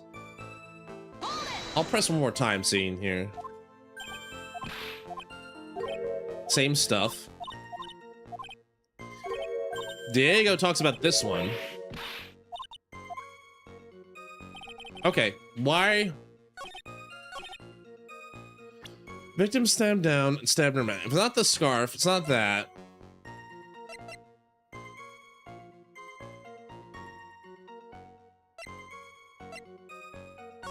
Could be the... It could be the bridge too, but a struggle there, that would have been very dangerous. She also doesn't have the hat, which is the other thing that's bothering me here.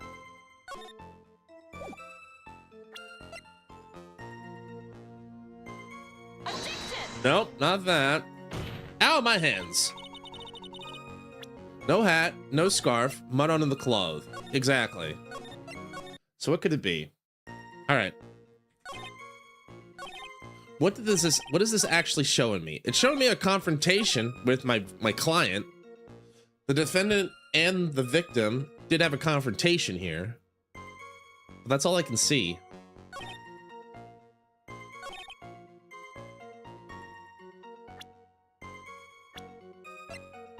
It could be her. Still new to the position. 26, 23. Terry Hall Falls. So we have 3 photos, and we have this here, stabbed in the knife with a knife in the back. But where's the knife? Is the other thing. Seems to have been taken by a witness. This is the photo from the witness. This is when they found the body in the trunk with no scarf. This is the diagram of the crime scene. This is the testimony we have that the victim got called out. And we have this. Present crime photo on the statement about the mud. Which one? Crime photo? Stabbed him back? Oh, we'll wait for a minute. I thought I did that already. Didn't I do that already? Stabbed him back? I thought I did that already. Could be. They said, like, they tried to say, like, it was... I did take their word for it. Maybe I shouldn't have, but they said that, like, basically the idea. We're gonna wait a minute, by the way. We're gonna wait a minute, Snow, because we're in break mode. So let's just take a minute. We're gonna wait a minute for everybody. Hope everyone's doing okay. Thanks for the hydrate.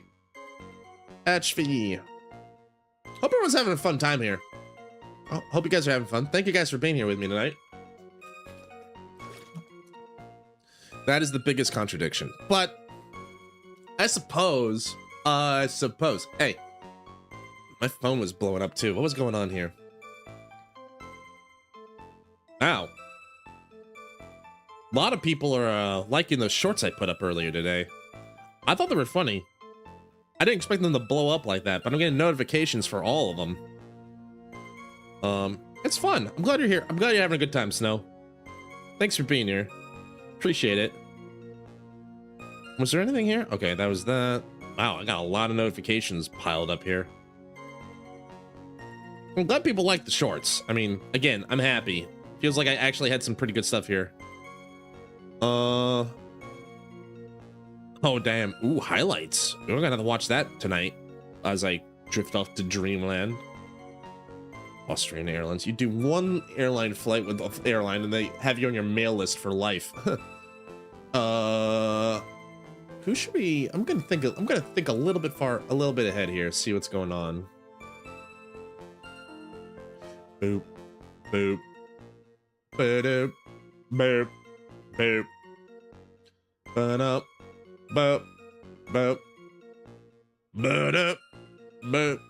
Bub. Bub. Hey, bub. Alright, we'll keep going here. Break's almost over. Alright, so I figured this would be it, but... No, I figured I did this already. That's what I meant to say, sorry. No, I didn't. Now I think about it, I only presented the scarf and this photo. I guess that could be it. You want newsletters, right? The opposite, kind of. But luckily I have a secondary email now for junk like that. But I still have to use it every now and then, because every now and then, like, something I use will pass it there. Alright. I think with the ad break's over. Thanks everybody for sticking through that. I appreciate it. I remember presenting on these two, so I didn't present this. So let's play with Snow's idea. Is this it? Objection! It is. Okay, so my mistake was I took their word for it about, like, oh, you stabbed him in the back. Well, then where's the knife? Where's the blood? At the time of the crime, there was a light drizzle. Oh, is that what we're gonna say? Is that... Wait. There was a drizzle, but her coat's not soaked or something like that? And where's her hat? The mud theory. Could be. Yeah, why is it only the scarf muddied, but not... Oh, she was actually killed. Why is only... Yeah, oh. The coat's clean. Now it makes sense. All right. So, at the time of the crime, there's a light drizzle coming down, correct? Yeah, and fog too. Just a generally soggy atmosphere. Well, I have evidence that doesn't go with that soggy atmosphere.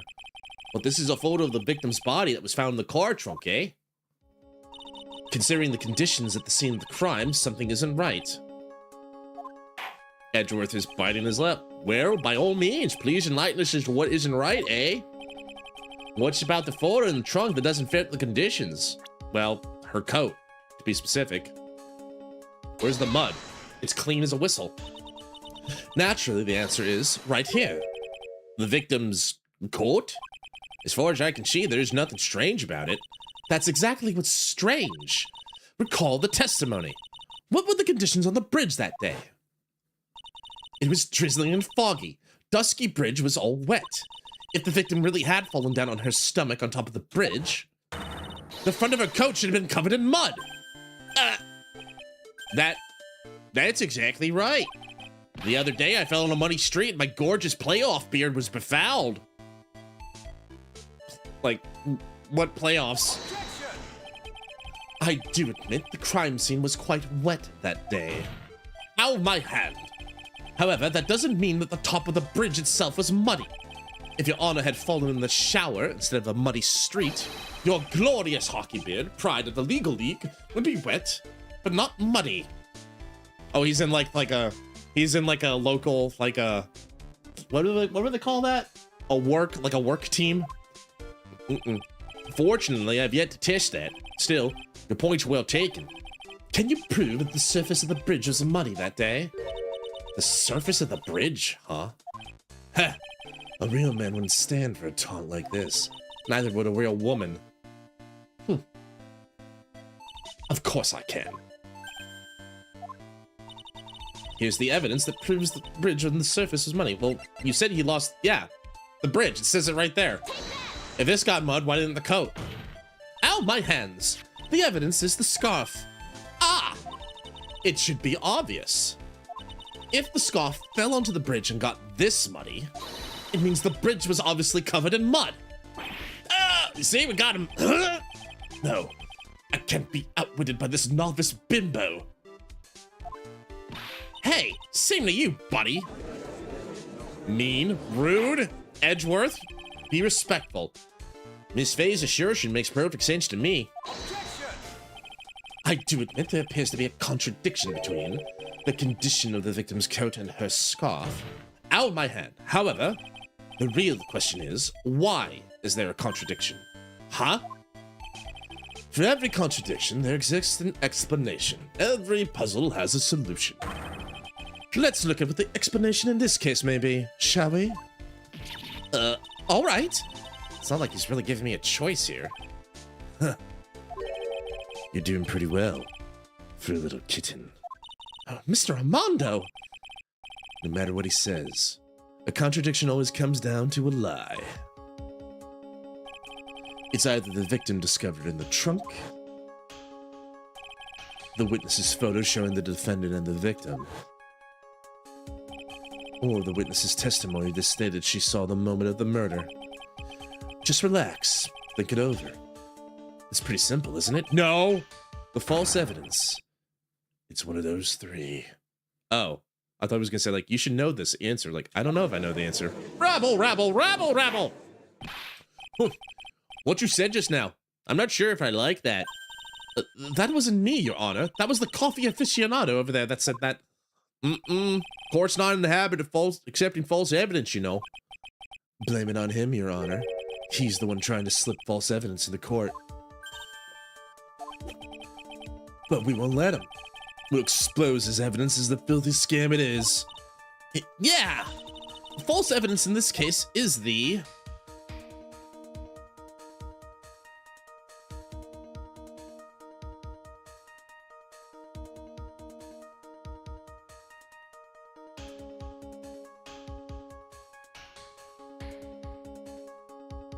Are we doing a repeat of case 3 here? I'm thinking about this.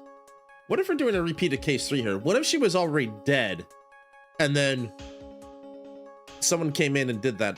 Hi, Moogle! Welcome in. Good to see you again. It's been a minute. Hope you're doing well. Hi. What are we doing to repeat a case 3 again where like we had a fake crime scene? That seems to be a running theme here for some reason. Didn't we do that with like case 2 as well? Is the running theme of Trials and Tribulations there's always a fake crime scene? Because we did that with the twink. We did that just now with the mobster, the Yakuza. We even did that in case 1. Yeah, is this a running theme? I'm just gonna go with this now that I think about it. I think it's the body in the trunk. If the victim really did try to repel her killer, and if she did fall down on the bridge, you would expect her coat to be dirty. Therefore, the body that was found in the trunk of the car, it was not the body of Valerie Hawthorne. What do you have to say to that, Mr. Edgeworth? Objection. Not only a whisper, but he mixed it in with a sigh, too. Valerie Hawthorne was more than a simple meter maid. She was a sergeant. There's absolutely no chance that a mistake about her identity could be made. I guess he's right. From this point on, Miss Faye, I'll penalize you for making an unsubstantiated accusation, Jay. At least I got a freebie. Don't do it, Mia. Don't cry until you get home. In any case, this court's not accepting false evidence, you know.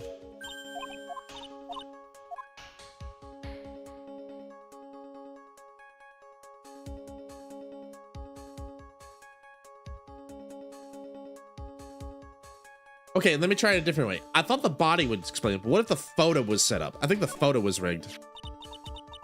About the photo that the prosecution claims was taken by a witness. It certainly seems to show a man in prison uniform and a woman in a coat.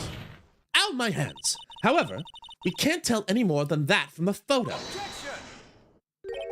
Are you saying the people in the photo may not be the real victim and the defendant? Well, that's certainly a possibility. So perhaps it was another prisoner and policewoman. The photo is real, the body is real, the statement could be falsified, I guess. I admit, people have their quirks. Perhaps they were part of a role-playing group. Well, I suppose it's also possible. You messed up again, kitten. Okay, I guess it was the testimony. I guess we were looking for a reason to get it in here. Mr. Ramondo! There should be even something else that's more suspicious. Now think the whole thing over again. He's gonna penalize me. Oh, never mind. I got never punished!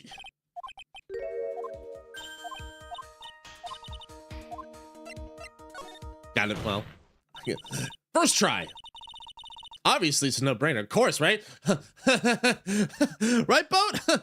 Even an idiot can get that right. Even an idiot can see through that, right?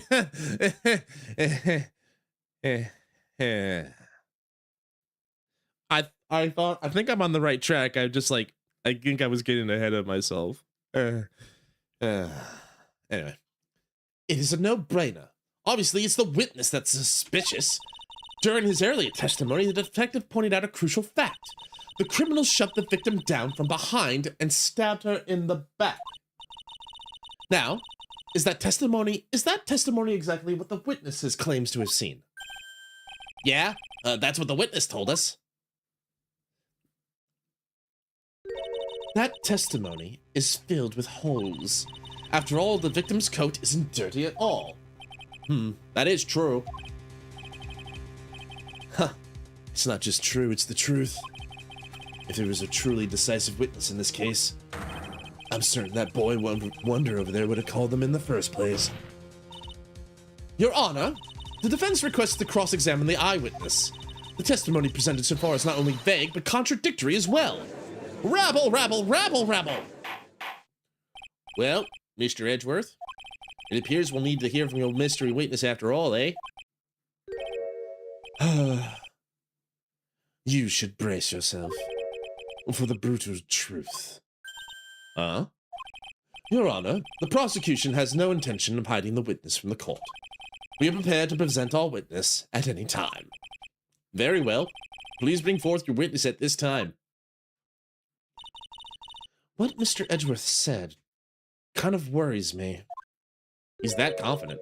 What does he mean by the brutal truth? I guess we'll find out. I'm Mr. Rabble, Rabble, Rabble! Well, I'm glad you like it. Now let's proceed with the testimony. Mr. Edgeworth, please go right ahead. Thank you, Your Honor. The prosecution summons the woman who saw the events that day with her very own eyes. This is it, Mia. The battle begins here. It can't be, is it? It can't be, is it? Witness, what is your name and occupation? It can't be, is it?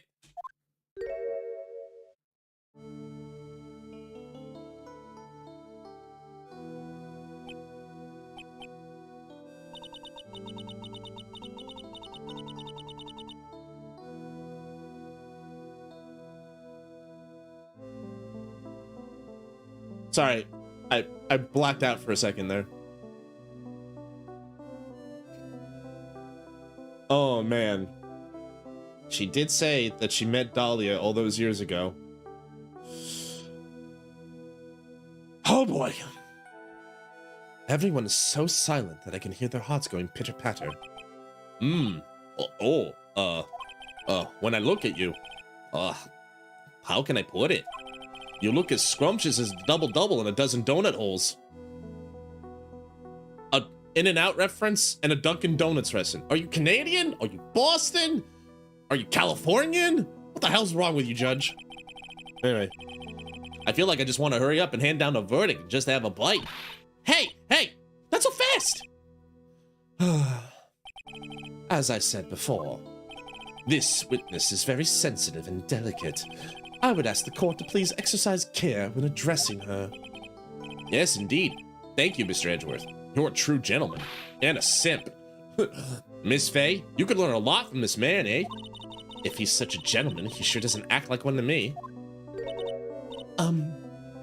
Sir? Yeah? Yes, my dear?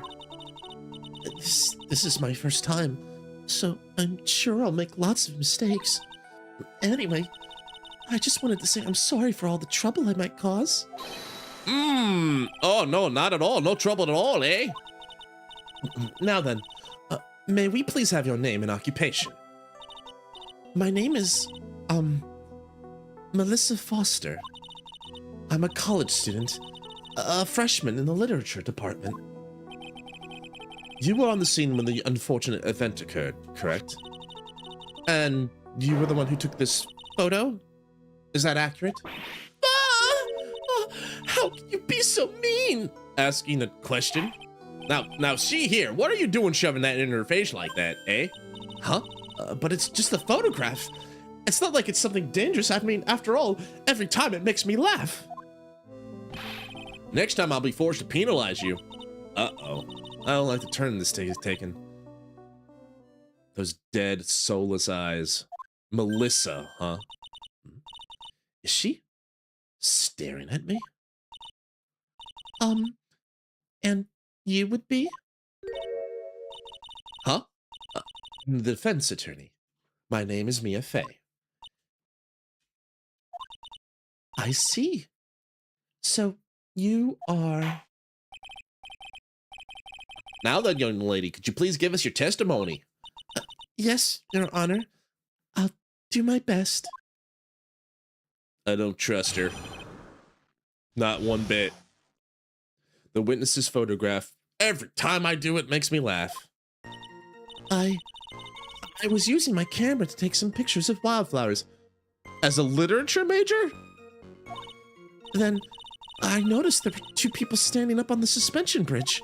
Suddenly, they just started fighting. And that's when I hurried and took the photo that shows the crucial moment. And right after that, I called the police. How convenient. By the way, where were you standing when the incident occurred? I believe the map would be of help here. I was standing right over here. I was standing in a beautiful field, surrounded by tall cliffs. So you took the photo from that location, eh? I brought the camera I was using at the time, just like Mr. Edgeworth asked me to. Oh, what a cute camera. Just like its owner, eh? Small but powerful model. Looks pretty professional. All right then, Miss Faye. Time for your cross-examination. But I warn you, make the witness cry again. You'll feel the wrath of my gavel. Fuck you, Judge. How about that? Fucking hoser. I'm gonna go down to Tim Hortons, buy a coffee, and pour it in your face, and pour it on the ground. Maybe I shouldn't do that because Diego would probably get upset. I'm gonna take some tidbits and like dump them in the river in front of you. Like, no, those are fresh. Anyway, I gotta press. I gotta risk it. I gotta see how far I can go. Did you say wildflowers? Yes, the mountain is famous for its beautiful spring wildflowers. But it's only February. Well, I couldn't wait for spring to come. Oh, I know how just you feel. I know just how you feel, eh? It's just like when I first started growing. Man, it's getting late. My tongue is twisting itself in knots. It's just like when I first started growing this glorious beard of mine, eh? I just couldn't wait. So I wore a dyed blonde Santa beard until mine grew in properly. Would you mind if we got back to the facts of the case, Your Honor? Was there anything strange about the two of them? I'm a bad girl. I know I am. It looked like they were having a really serious conversation up there. So I decided to watch them. Like some kind of peeping Tom. No, not at all. Everyone's like that. I love watching other people fight too. In fact, I can't get enough of it.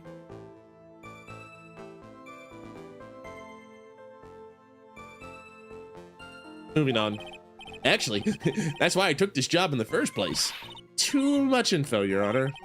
In any case, it's perfectly natural for you to have kept watching them, especially dressed as they were. Well, anyway, I was watching them very closely. Suddenly, they just started fighting. Do you have any idea what they were fighting about? No, I have no idea. Why did you ask that? Oh, I just thought that maybe you overheard what they said. There's some tears. I would never eavesdrop. Didn't you just say you were peeping Tom? I've got more class than that. That's right, Miss Faye. Don't drag the witness down to your level.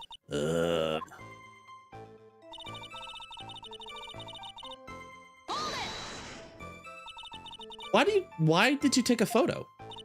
Well, the two of them were really going at it. Ever since I was a little girl, I always wanted to be a news reporter. Why are you in literature then? I guess that part of me just kind of took over. Smells like a lie. Oh yeah, I understand completely, eh? Even now, I can't completely abandon my boyhood dream. I still use my grandson to test my comedy routines on. So you wanted to be a comedian, huh?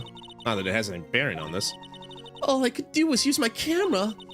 So I took a photo of the crucial moment and gave it to the police. And right after that, I called the police. Okay.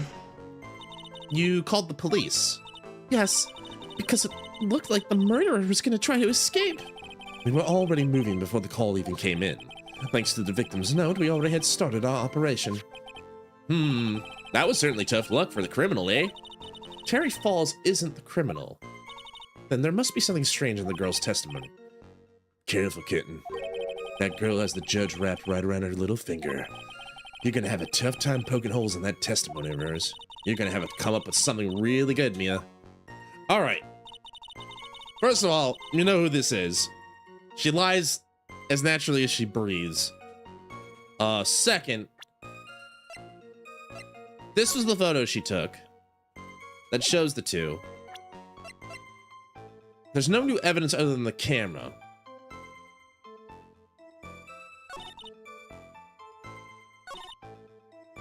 And she said, is this updated? No.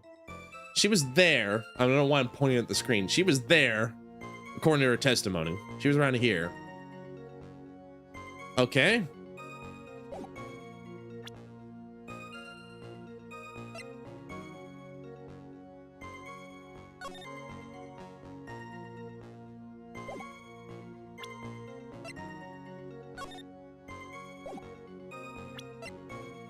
I'm not sure what I can contradict here. The crucial moment.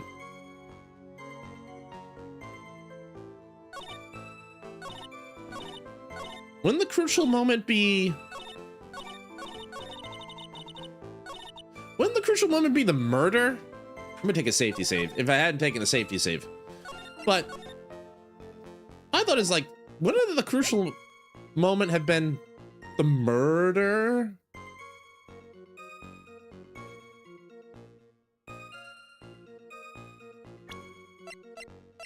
I don't know how to press that. Like, how can I ask her more about that? Certainly do. I was like, it can't be that dollier, can it? Turns out it can. I'm just trying to figure out, like, well, who could it have been then? Like, sorry, just clearing my phone a little bit.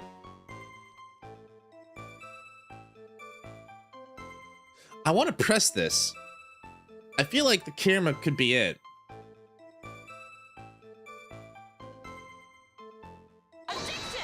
No, not the camera. How do I... She says the crucial moment.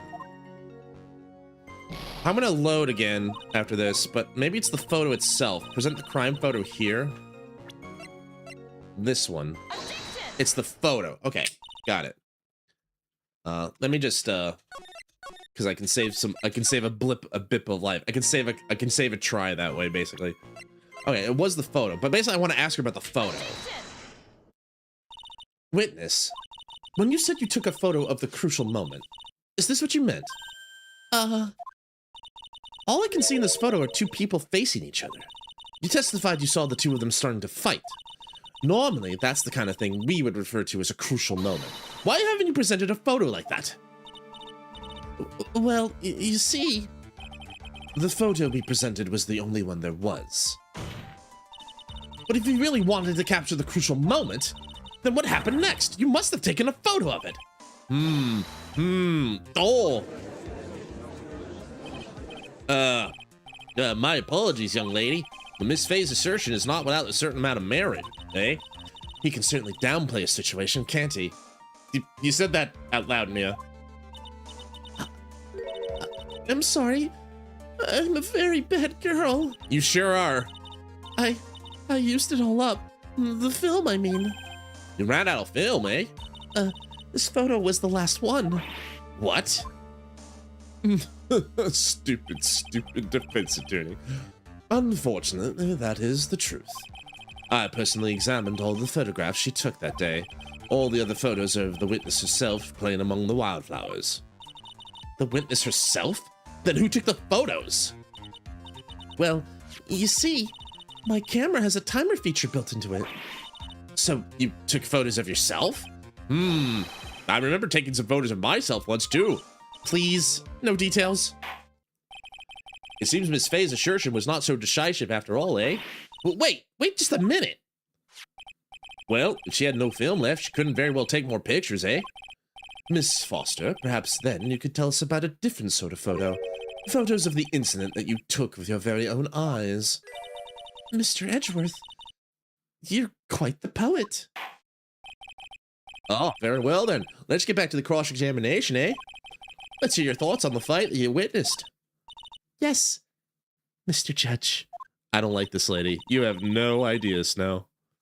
Boy, this guy's really a sucker for sweet talk. It looks like the other kitten in the room is the one that's getting all the attention. Yeah, it's sickening.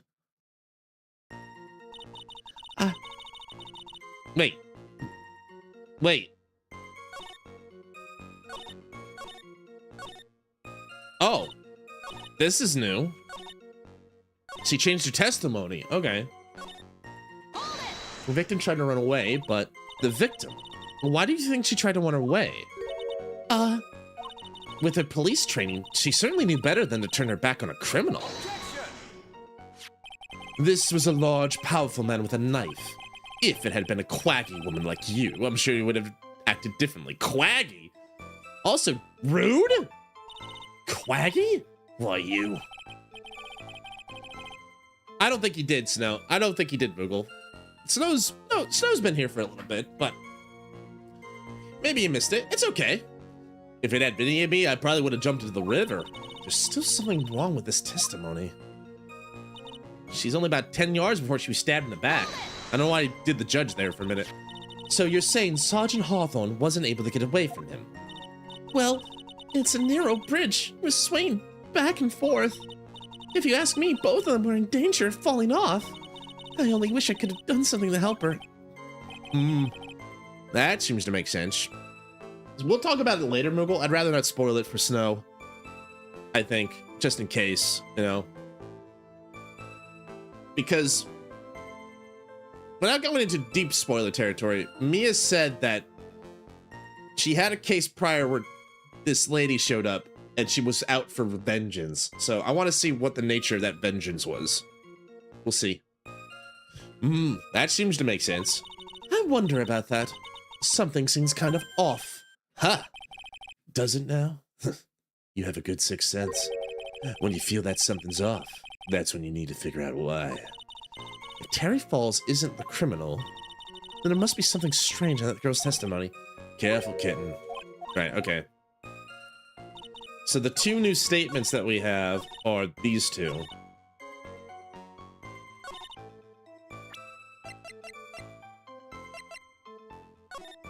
There is a hole in the river. She couldn't have gotten far. Wait.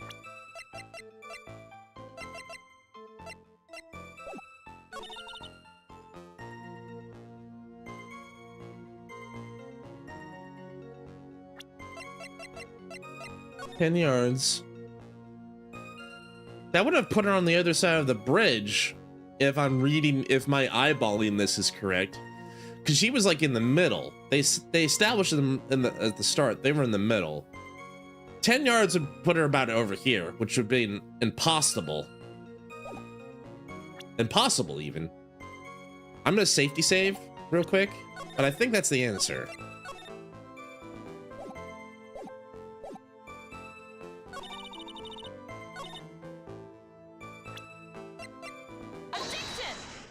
Did I get it right? I guess so. Maybe I think my reasoning's correct, but we'll see.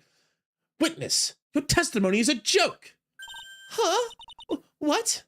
But I just... Miss Faye, I thought I warned you not to make the witness cry. One short testimony and two bad contradictions. There's no possible excuse. You say there were two contradictions? It's simple. Take a look at the diagram in the area. According to her testimony, the two of them were in the middle of the bridge. But if they were, and the victim had turned around and tried to run, well then... She would have hit a dead end. You said 10 yards, but she couldn't have even run 5! Because Dusky Bridge has collapsed on that side. What? But what does this all mean, eh? It's very simple, Your Honor. This charming little witness told a charming little lie. That's all there is to it. This beautiful young lady's been lying in court? Say it ain't so, eh? Just a moment, Your Honor. Mr. Edgeworth. You trollop. Your Honor, allow me to personally apologize for the confusion. What do you mean? There's one major mistake in this diagram. What did you say? What are you referring to? It's all because this diagram was made after the incident occurred. It's a very old bridge. We couldn't find any official blueprints on it. So you're saying... I'm saying that even though this bridge is currently in disrepair, there's no evidence that can prove that the bridge was broken during the incident. That's ridiculous! You can't actually tell the condition of the bridge from this photo. I apologize to the court for not being more clear when I presented the evidence. I think he's lying. That guy's good. Huh? What do you mean? He planned it from the beginning. He's a genius, all right. That diagram of the bridge was his insurance policy. What? That coward. Well, Miss Faye, seems you once again made a reckless accusation. Oh my, look at that. She looks just like me. She sure does, Dahlia. Can't imagine why, but her name's Melissa. That's not you. Welcome back, by the way. I'm so sorry. I should have been more careful myself. Oh, no. It wasn't your fault at all, eh? Now then, shall we go on with the trial? I'd like to establish once and for all what it was that the witness actually saw. Indeed. All right, young lady. May I ask you to please proceed with your testimony? But It's so hard to go on. We're all on your side, Miss Foster. There's no need to worry. Just tell us what you saw. Yes, sir. I trust her. She has the most purest heart of all. Sure does. I trust Melissa. After he stabbed her in the back, he quickly picked her up in his arms. Then he carried her over to the car. I suppose that was the only way he could make sure the body stayed hidden. He couldn't just leave the body on top of the bridge. Oh, I'm sorry. I'm only supposed to talk about what I saw. Witnessing such violence must have been difficult, eh? Yes, sir. I'm still shaken up. If he accepts this testimony as it is, we're finished. Wow, such honest words. I know, right? It's like a truth. There's like a lie detector, but there's no lies detected. Don't say that. Oh well. Maybe I'll stop off at the favorite cafe on the way home. They make a really great mocha latte. This trial isn't over yet. That's what I like to hear. All right, Miss Faye, cross-examination, if you please. This contradiction is staring you right in the face, Mia. Go on the attack. There's a contradiction in there? Huh. Who would known? All right, well, let's press everything. Are you saying that the victim didn't fall down the bridge? Actually, maybe she did fall. Of course she didn't fall down on the bridge. If she had fallen down, this photo wouldn't make any sense. If that was the case, her coat would have been all muddy. If you don't mind, I was asking the witness. No need to be so rude. You're the one who keeps throwing insults at her. Well, young lady? Of course she didn't fall down. The man in the prison uniform grabbed her before she could. We're one step too slow. And then, what did the defendant do after that? He carried her over to the car. You personally witnessed that? Yes. Did anything strange happen when he did that?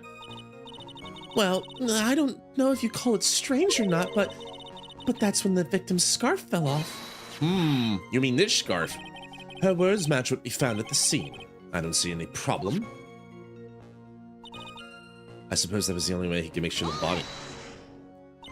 You mean the defendant carried the body all by himself? Yeah. Considering the size of the defendant, I don't think it would be difficult. Yes, but let's remember they were on a narrow bridge that was ready to collapse. Is it even possible for him to have carried a dead body on a bridge like that? Well, the fact of the matter is that he did. That kind of talk is just silly. Wow, why did he get so emotional all of a sudden? Miss Faye, if you think there's some possibility, please share it with the rest of us. Okay, that might be something to check into. You couldn't just leave the body on top of the bridge. And why do you say that? It's already a broken down bridge hidden away in the mountains. Doing anything more to hide the corpse would be going overboard, wouldn't it? Yes, but that mountain is famous among hikers. A surprising number of people go up there. But if it's February, right? And it was raining that day, correct? And there is also a small temple and a channeling dojo there. You know those monks. They just love cold, isolated places. I think the witness is trying to say the corpse could have been found at any time. Besides, the witness is merely reporting what she witnessed with her own eyes.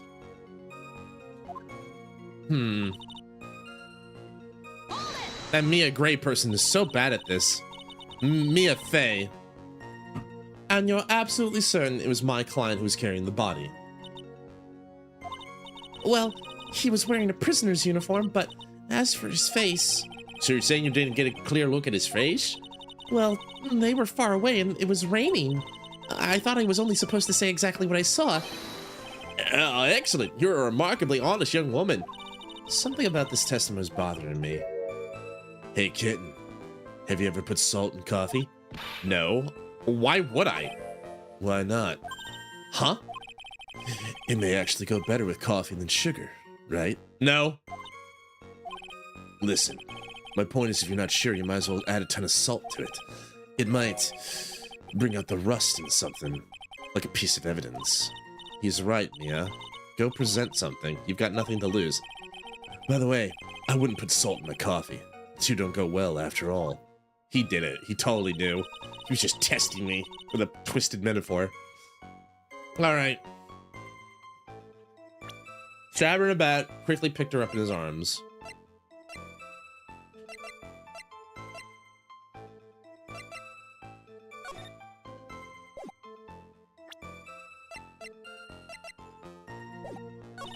He carried her over. I suppose that was one way. He could have made sure the body stayed hidden.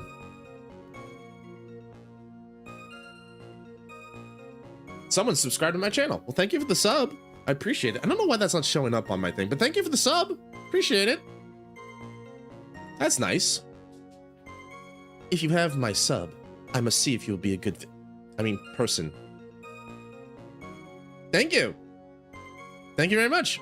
I appreciate it. I am a good person. You have good taste, Miss Dahlia Hawthorne. Let's see here.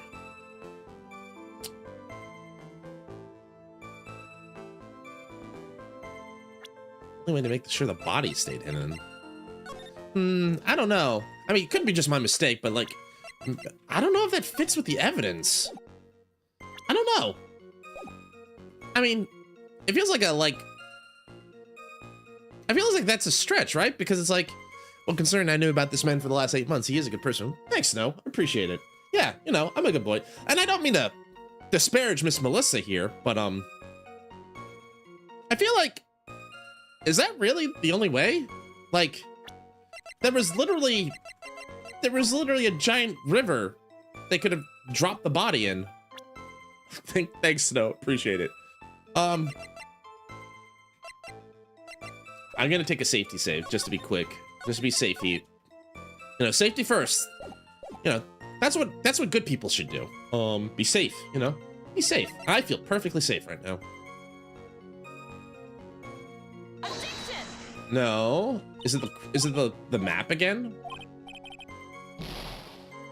Oh, I thought he was saying the same thing again.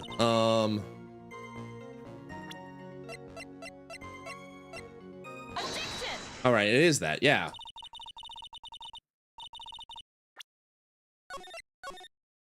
Might as well use it.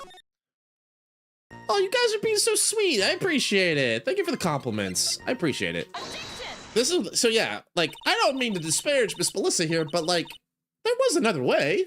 I mean, there's a big roaring river down there that would have been perfect for hiding a body. A killer not wanting his victim to be found. I'm sure she was just mistaken, right? No, there's no way she was lying, right? She was just mistaken, right? A killer not wanting his victim to be found. I can understand that. However, the idea of moving the body for that purpose is clearly odd. There was a much easier way to make sure the body wasn't found. Well, what is it? Take another look at the map of the area and you'll see how. There's a river right below the bridge. Earlier, Mr. Wedgeworth pointed out something interesting about the river. For those who are not aware, Eagle River is well known for its powerful current. Most bodies that fall in are never recovered. Ah! In the kidnapping case 5 years ago, the victim's body was carried away and never found. She's such a kind soul. She just made a mistake, that's all. She's grimacing in that way because she's so sad she made such a mistake. That's all that's happening. If 10 murders were to occur at that same spot, above the Eagle River, you can bet your boots that every other killer would have tossed the body in the water. Rabble, rabble, rabble, rabble! Order, order, order, eh? I'm not sure if I care for the way you put that, Miss Faye. I must admit, it does seem odd not to have thrown the body into the river. Well, Mr. Edgeworth. How sad. Perhaps Miss Faye would do well to try taking a dip in the river herself. After all, you claim to be such an expert in the ways of nature. What are you talking about?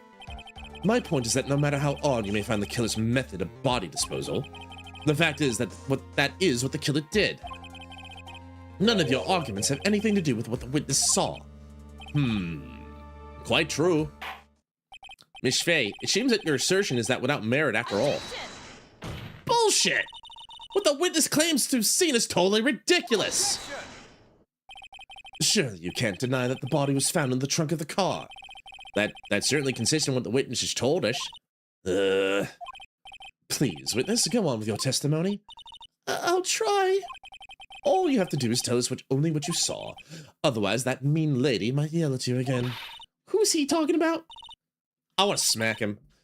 I feel like Mia's perfectly within her rights to take a broken bottle, like take that coffee mug and smash it over Edward's skull. All right, I'll do my best.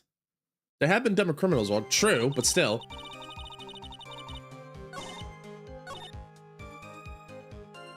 That's changed. He couldn't leave. Wait!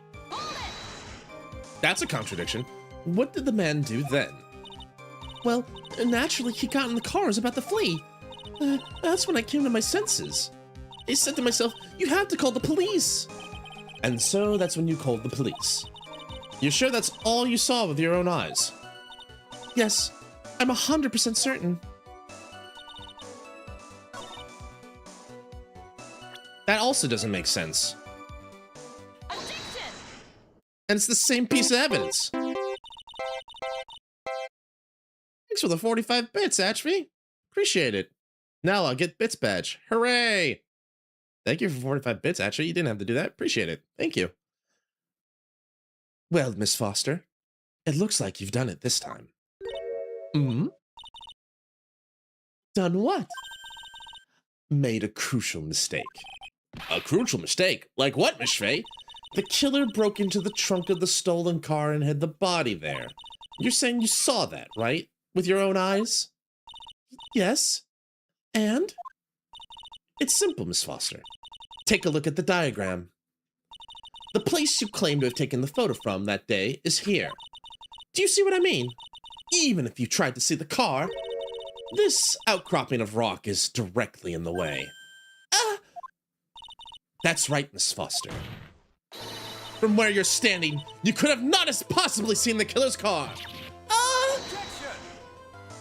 Ow, my hand. I admit the diagram shows a large outcropping of rock. However, it isn't so tall that it would stop her from seeing the car. That's right. It's not high at all. I'm gonna check something real quick. Yeah, I doubt it. I was able to see his car just fine. I'm afraid, Miss Foster, that I must strongly disagree with you. I'm so sorry, but that just doesn't wash. I believe it was the witness who pressed this as evidence in the court, yes? This is the location the photo was taken from. Your own photo tells the whole story. You can clearly see the left side of the bridge, but the outcropping that is being referred to is merely more like a cliff. Ah! Your view should have been completely cut off by this cliff, but still you claim to have been able to see the victim's car. No! I'm putting Mrs. Gray on my kill list. How dare she dumb us? Miss Hawthorne, are you... Are you admitting you're gonna commit... I wouldn't... Miss Hawthorne, I know you mean well. I know you're in Melissa's corner, but I don't think we need to threaten violence here. That seems a bit over the top, don't you think? Order in the court. What's the meaning of all this ballyhoo? Objection! Your Honor, don't jump to any hasty conclusions. The fact that the escapee fled in a stolen car was reported on the news. After witnessing a murder, you can appreciate the witness was very upset. She must have heard about the stolen car and convinced herself she saw it. Objection! She was repeatedly warned before starting her testimony. She was told to testify only about what she saw with her own eyes. Oh. Mr. Judge? What is it? I think I must have remembered things wrong. Hey, wait a minute. You can't just say that. Objection! Yeah, exactly, right? Yeah. We all make mistakes. Nobody's perfect, right? Oh, silly me. Miss Fey, no one on the face of this planet is perfect. Yeah, indeed. Quite true. You know what they say. To err is human, to forgive divine. I'm inclined to give the benefit of the doubt to the witness here, eh? What? That's not fair! Save the tears for later, kitten. Mr. Armando. Don't look back till the trial's over. Now's the time to go forward. But that was unfair. Okay, kitten. You need to relax. Then you need to remember the other kitten's testimony. The killer broke into the trunk of the stolen car and hid the body in there. So tell me, how'd she know that? She knew about the car, but he can't explain away that by TV. How did she know that he broke into the trunk? Aha! Well, Miss Foster, until you can explain how you knew that, you're gonna have a lot of very suspicious people on this side of the courtroom. Well, oh, we said that out loud. Okay. Well, witness? Well, I'm certain he broke into the trunk because there were marks left on the trunk lid. I'm certain they were scratch marks from when he broke into it. What? Let me see that photo. Oh, I saw that earlier too. It's true. He certainly looked like scratch marks around the keyhole, eh? It's obvious his trunk has been broken open. Well, Miss Faye, are you satisfied? The judge is on her side. Can't make any mistakes here. What she just said, is there a contradiction in there somewhere? Melissa Foster, it looks like you finally betrayed yourself. What? You said you were in a field taking photos of wildflowers, but even so, you knew about the scratches. The question is when? When did you get a chance to see those scratches? Finally. I finally got her. I'm getting pretty tired of waiting over here. Then perhaps it would be faster if Miss Blake explained herself. Your Honor, there's only one possible explanation. The reason the witness had seen the scratches was...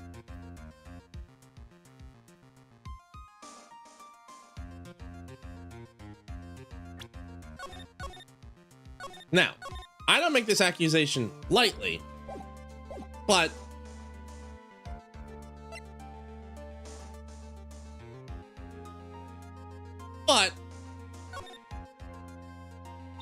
there's only one way the witness had the chance to see those scratches. Yeah? What is it?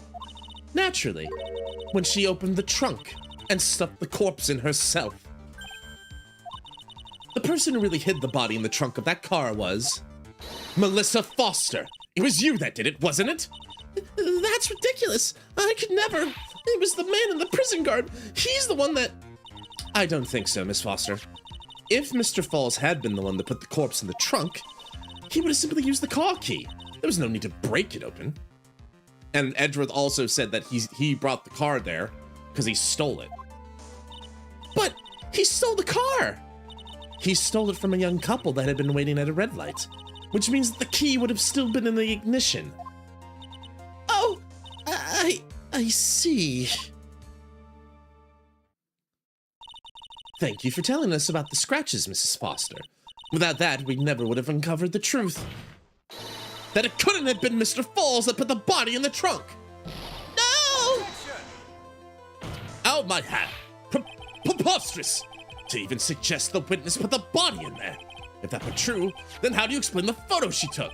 The corpse could only have been put in the trunk when the incident occurred. And we already know that at the time she was taking photographs. Didn't she also testify that the camera had a timer? Now's your chance, Mia. Finish this. On the contrary, I'm not so certain about that anymore, Mr. Edgeworth. There's no need to think too deeply about it. What I'm saying is the shutter for this may not have been pushed by Miss Foster herself. The camera. Let's take another look at this camera and see what features it has, shall we? It has a timer built into it. Even a mini tripod. Why, it's almost as if she had brought this camera just to take the picture. Objection! What are you trying to say then, Miss Faye? That the crime occurred, Miss Foster wasn't in the field as she claimed? Well, if she's really did use the camera's auto timer, then the answer is yes, she was somewhere else. Exactly. She was not in the field. Would the defense please explain further? Listen, this is a crucial point. Where was Miss Foster when the incident occurred? In answering that question, we'll also make clear Miss Foster's true identity. Well then, please answer the question. Where is Melissa Foster when the incident at the bridge occurred? It's the same pattern. This game has a running theme with its cases. Also, please forgive me, Dahlia. I don't mean to impugn the good character of Melissa here, but this is the only thing that makes sense. I don't think she could. I think this is the only thing that makes sense. Naturally, the witness was right here. But that's where the victim, Miss Hawthorne, was standing. Rabble, rabble, rabble, rabble, rabble. Order, order, order, eh? Miss Faye, what on earth are you smoking, eh? Your Honor, if I may. After parting with the victim on the bridge, the defendant fled by car. But this would mean that there was no time to put the victim in the trunk. In other words, if someone put the body in the trunk, it could only have been before the defendant met the victim. Hello, son. Hi, Lilith. Lilithum. How you doing? Lilithum Spartan. Hope you're doing well. How asinine. Of course Mr. Falls met with the victim. The only person with the opportunity to put the victim in the trunk is the same man that killed her, Terry Falls. You still don't understand, do you, Mr. Edgeworth? By the time the witness's photo was taken, the victim was already dead. The person in the photo was not Valerie Hawthorne. This is getting intense. Their hands are getting sore. Out of my hand, out of my hand, out of my hand, out of my hand. What? I've never heard anything more ridiculous in my entire life. Hey, Frankie, how's you doing? Good to see you. I'm doing well. We're in a heated debate in court right now. Then who exactly is the victim in this photo? It's obvious, isn't it? It's your own witness. What? It's the only possible explanation. The woman Mr. Falls met on the bridge that day was not Valerie Hawthorne. It was you, Melissa Foster. Me? Let's remember that it was raining and foggy on the mountain that day. Mr. Falls himself believed the woman in front of him was Valerie Hawthorne. Out of my hand. But the defendant knew Valerie Hawthorne very well. After all, she was the woman whose testimony helped get him convicted. Objection! But since then, my client has spent 5 hard years in the federal penitentiary. He couldn't remember exactly what she looked like anymore. You're just making this up as you go along. Where's your proof? I've got it all right here. This piece of evidence will blow this case wide open. At the time of the incident, Mr. Falls had forgotten what Valerie Hawthorne looked like.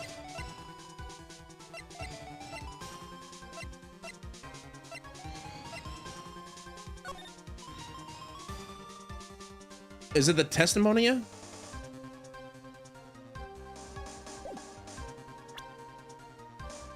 Right, because he said, I need the scarf, otherwise I don't know who you are. That's right. Mr. Falls had forgotten the victim's face. That's why he needed some piece of identification, namely the muddy scarf. Ah! It was Mr. Falls who requested that she wear the scarf to identify herself. That's already been proven by the note the victim left. In other words, as long as you were wearing a scarf like he asked, anyone could have pretended to be Valerie Hawthorne. She's getting really quiet. Well, what do you have to say to that, Melissa Foster?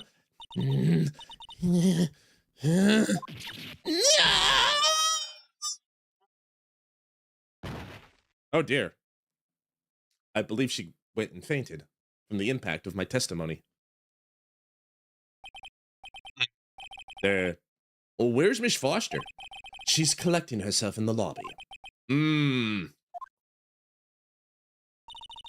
It's obvious Melissa Foster did it. She hid the body in the trunk and disguised herself as the victim. She set up the camera to snap a fake photo of them together. The only question is, why'd she do it? Well, isn't that obvious? She's the real culprit. Well, we'll have to wait for Miss Foster to compose herself before we start again, eh?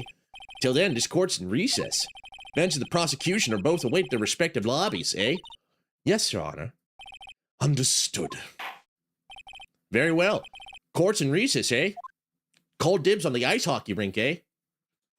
So dumb. All right. Well, we've hit a checkpoint, and that's good. I think, and we're just about at time for stream. So I'm going to hit this. I'm going to do that. I think we'll get back to this later. There's our boy. So I'm gonna hit the snooze on the ads there because I think I'm gonna wrap up here. Oh, dude, you're not supposed to eat that. That's not good for you. That's bad for you. Terry, no, spit it out. Terry, no. All right. But that's a good checkpoint, and we've hit the 4-hour mark, so I'm gonna call it there for now. But I had a great time. I hope everyone else did as well. So first things first, Miss Dahlia Hawthorne, thank you for joining us tonight. I appreciate it. And Jupiter, I hope you had a good time as well. Hope you're having a great day. We made some good progress. We had a good time today. I hope we all had a good time with me today. So let's do some, first things first, before everybody starts leaving, which, you know, I don't blame you. Let's do some socials in case you want to come and join the boat off streams. We hang out here, we like that fun. We talk a little bit about a bunch of stuff, really. So on the YouTube side, thank you guys so much for hanging out with me. I appreciate it. And then on the Twitch side, we got the raid messages going. But Frankie, good to see you. I'm glad you're becoming more of a regular here, my friend. Snow, Ashby, thank you guys for hanging out with me tonight. Really appreciate it. Lithium, thank you for hanging out. It's great to see you again. Moogle, great to see you again. Hope we'll see you again very soon as well for part 3. Next week, we'll continue this case. Let's see, who else? Soup, thank you for being here, Soup. Appreciate it. Tony, Private Tony, how you doing? Astro Dude, nice to meet you. Hope you're doing. Shizu, thank you for being here as well. Let's see. I know there was more people in here. Shia, thank you for hanging out. Hope PoE is treating you well. Chaos, Big Chaos, hope you're doing well. Thank you for hanging out with me tonight. Let's see. We had a lot of people in here today. G-Men, thank you for hanging out. Thank you for that. Shogun, thank you for being here. Lirvin, thank you for being here. Ashton, thank you for being here. Mark, thank you for being here.